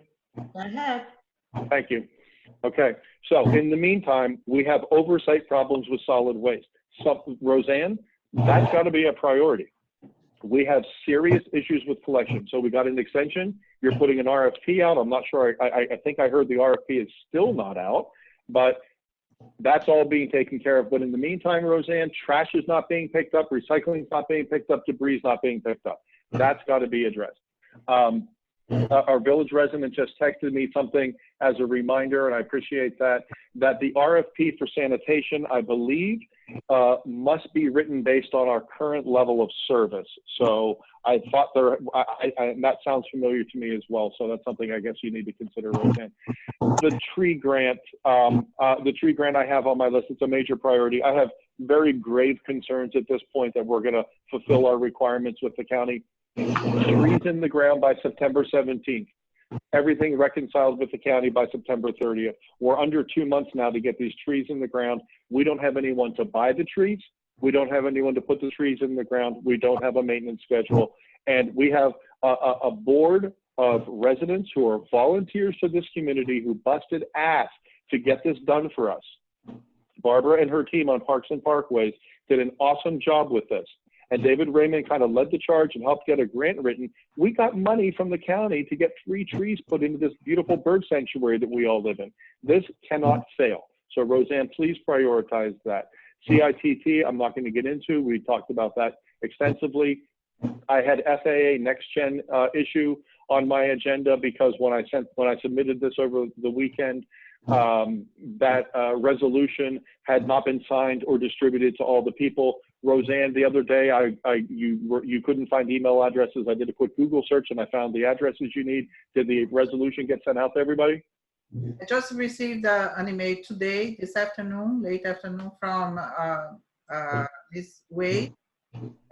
Give me the crucial email address information from Mr. O'Hara.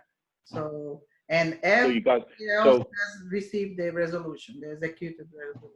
Okay, wonderful. Thank you for that. I was very concerned that the resolution that we all agreed on and that Ginny signed didn't get distributed. She's referring to Jessica Way, who's an attorney on the staff of Representative Federico Wilson. So I'm glad she was able to find that for you, Roseanne. Less major concern for me is FDOT because that's completely our responsibility now, completely. But I do want to say something that I think is very important to remind the commission, that as we sit here right now, the state of Florida is spending tax money moving forward with that design phase.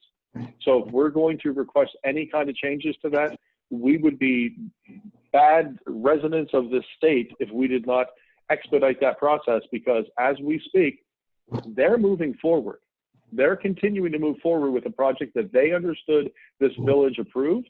And I don't understand that this village approved that. So if we're going to suggest changes, we need to get on that toot sweet. Okay, we have 2 permanent hires. I want to make sure that during all of this, Roseanne, we stay completely on track with hiring a permanent village manager. What's that ad place? I'm sorry? What's the ad place for the Yes. manager position? Yes, and Wonderful, thank you. And response already. Posted wonderful. where? The other, Posted on the 22nd. It was posted, Where? where was it advertised? I'm sorry?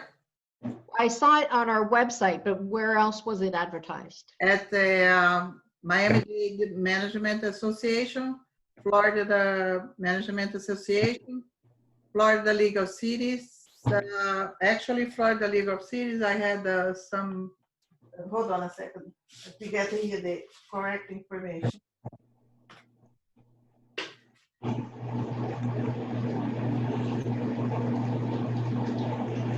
that's loud. What is that?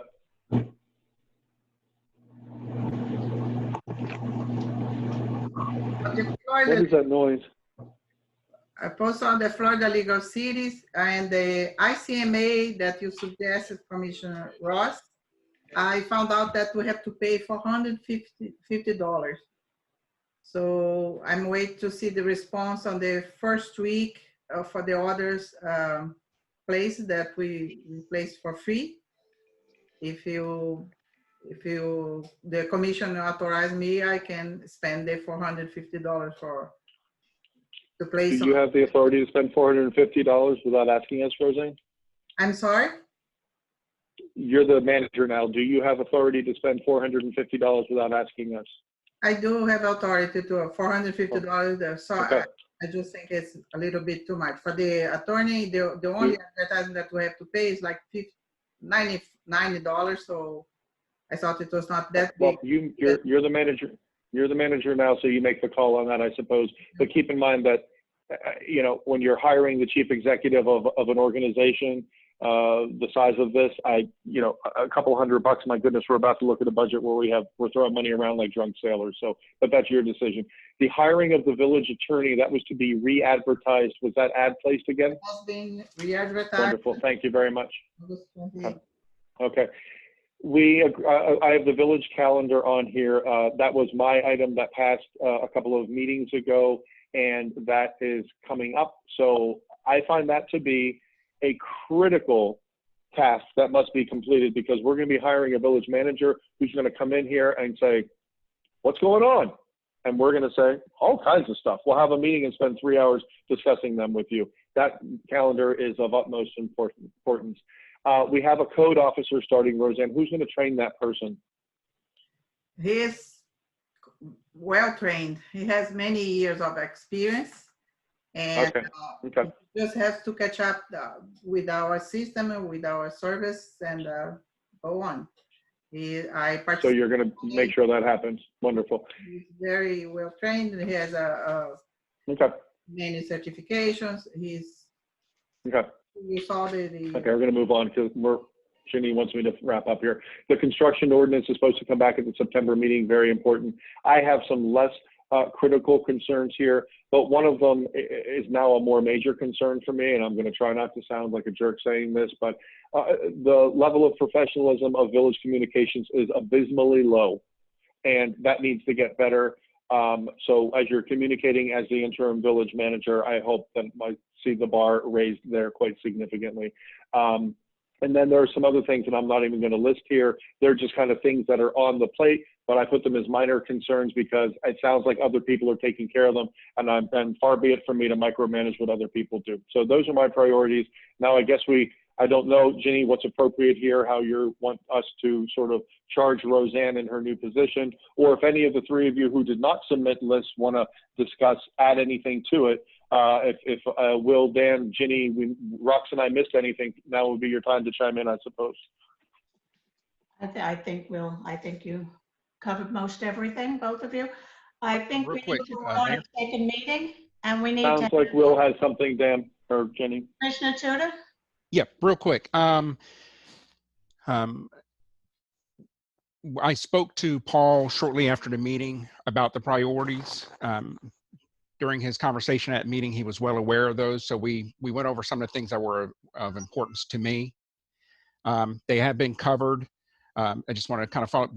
Regarding the solid waste item, I did send to Paul, and I'll send it to, I had sent it to David, I sent it to Paul, I'll send it to Roseanne now. I had pulled together some numbers just to assist in looking at in-house sanitation, looking at the numbers. So I'll send that over. CITT is of importance. Budget, of course. FDOT, regarding FDOT, the 6th Avenue project, there were some emails I sent to Paul and to Roseanne. They may want to send some of those out to the commissioners. One consisted of Chapter 216 from FDOT, which covers lane elimination. It's the process of what we would need to do if we want to make that proposal to FDOT to reduce the lanes from 4 to 2. Also, there was a meeting notes for FDOT from a 2013 meeting where the commission had been in discussions with FDOT apparently in 2013 about actually most of the items that are on there, drainage, sidewalks, lighting.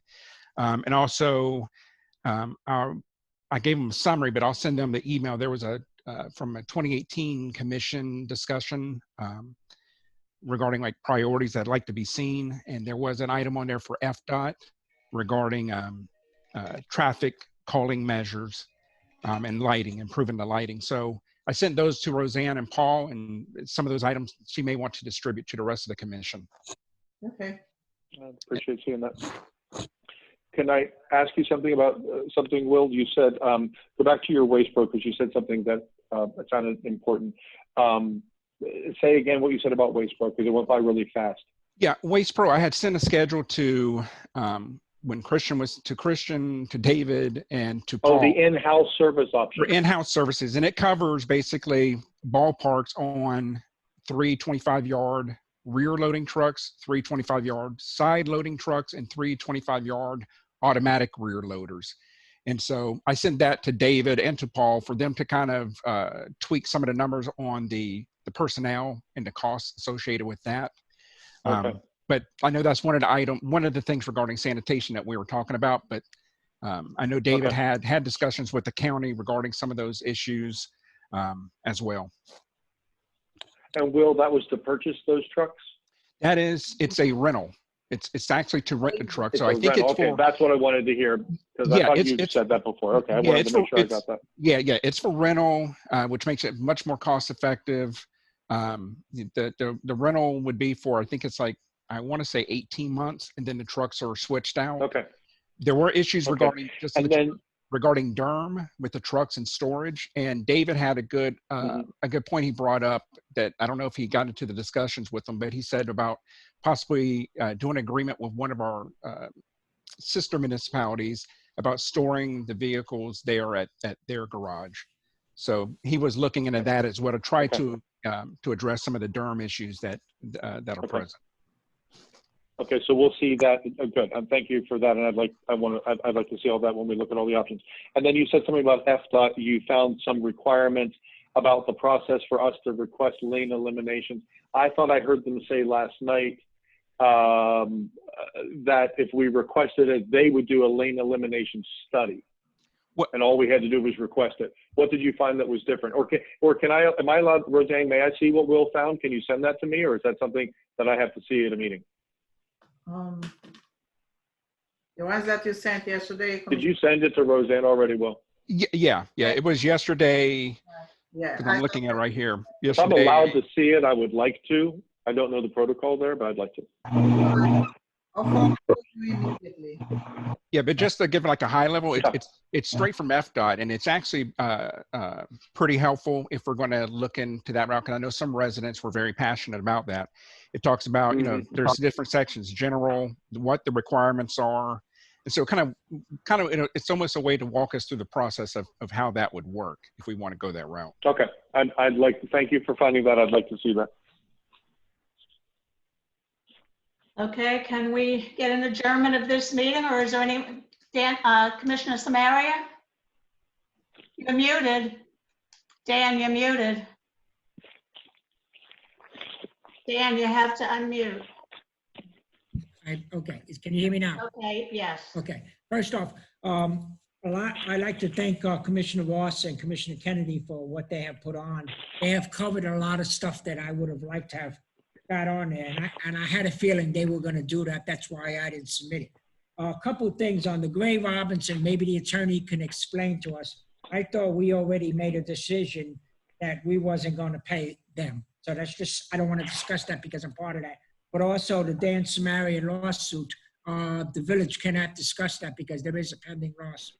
So I just wanted to bring that up. Otherwise, everything else that's on here from both of the commissioners, I think is a good starting point. So again, I want to thank both individuals. And if the attorney can comment on both of the items. Yeah, if I may, I certainly would. I believe it would be inappropriate to discuss the pending lawsuit at this point for obvious reasons. But with respect to the invoices, you all may recall at the last meeting I said to you that we had that my firm, Fox Rothschild, had in fact received finally the boxes and documents forwarded to us from Gray Robinson. We were going through the process of that. We wanted to make sure that those were complete before we followed through with any direct communications with Gray Robinson with regard to the outstanding invoices. And I indicated to you all that I would report to you at the meeting in August, which I will on that regard. Thank you. Anything Thank you. else? Any other discussion? Okay. Yeah, I think it would be appropriate at this point, since we wrapped up that conversation. Well, first of all, Dan, you're welcome. I'm happy to help you out. I think it would be appropriate at this point to ask Roseanne. She's our new acting manager, or interim manager, I'm sorry. Roseanne, do you have any questions to us about what we consider the priorities? Any questions about any of these things? Because now clearly all of this is being handed to you to juggle. So what questions do you have for us before you start to work? Yeah, I have a question to the commission first and foremost.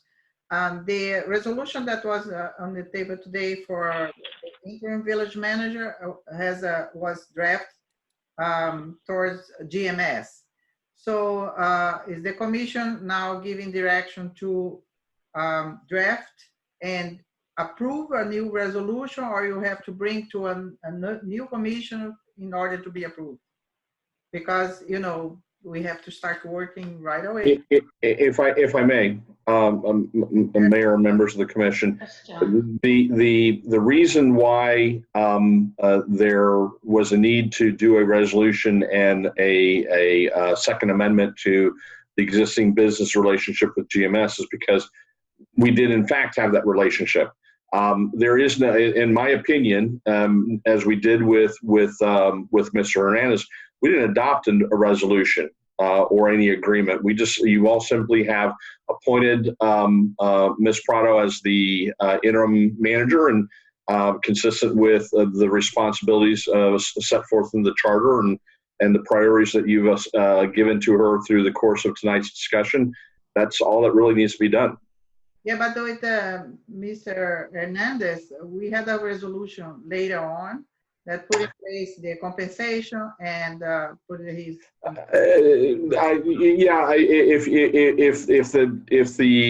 If the commission wants, in order to be able to have what I would call a paper trail, we can put that on the consent agenda for the next meeting. That sounds better. I would Do like. you need that. a motion for that, John? Yeah, we'll just do it. Okay. No. Okay. Roseanne, do you have any other questions for the commission about your new priorities? I have to hear the other side to see what I have in hands. And I just want to tell all the commissions that like all the other managers, I'm open to meet with you guys in person or over the phone. Let's put together all the information that I have, and I expect collaboration from all of you, and let's move fast. Okay. Thank you for taking it, Roseanne, and good luck with your new position, and let all of us know what we can do to help you. Thank you. Can we have a motion to adjourn this meeting and give it Motion to adjourn. I make a motion to adjourn. Motion to adjourn, 5-minute break. Okay, 5-minute break, and then we'll resume the next meeting. I'll second it. Okay. Do we need to log off, Roseanne, or just keep it open? No, just stay on. Just stay on. We're just gonna. Okay. Okay, very good. You can go to the restroom while we're waiting.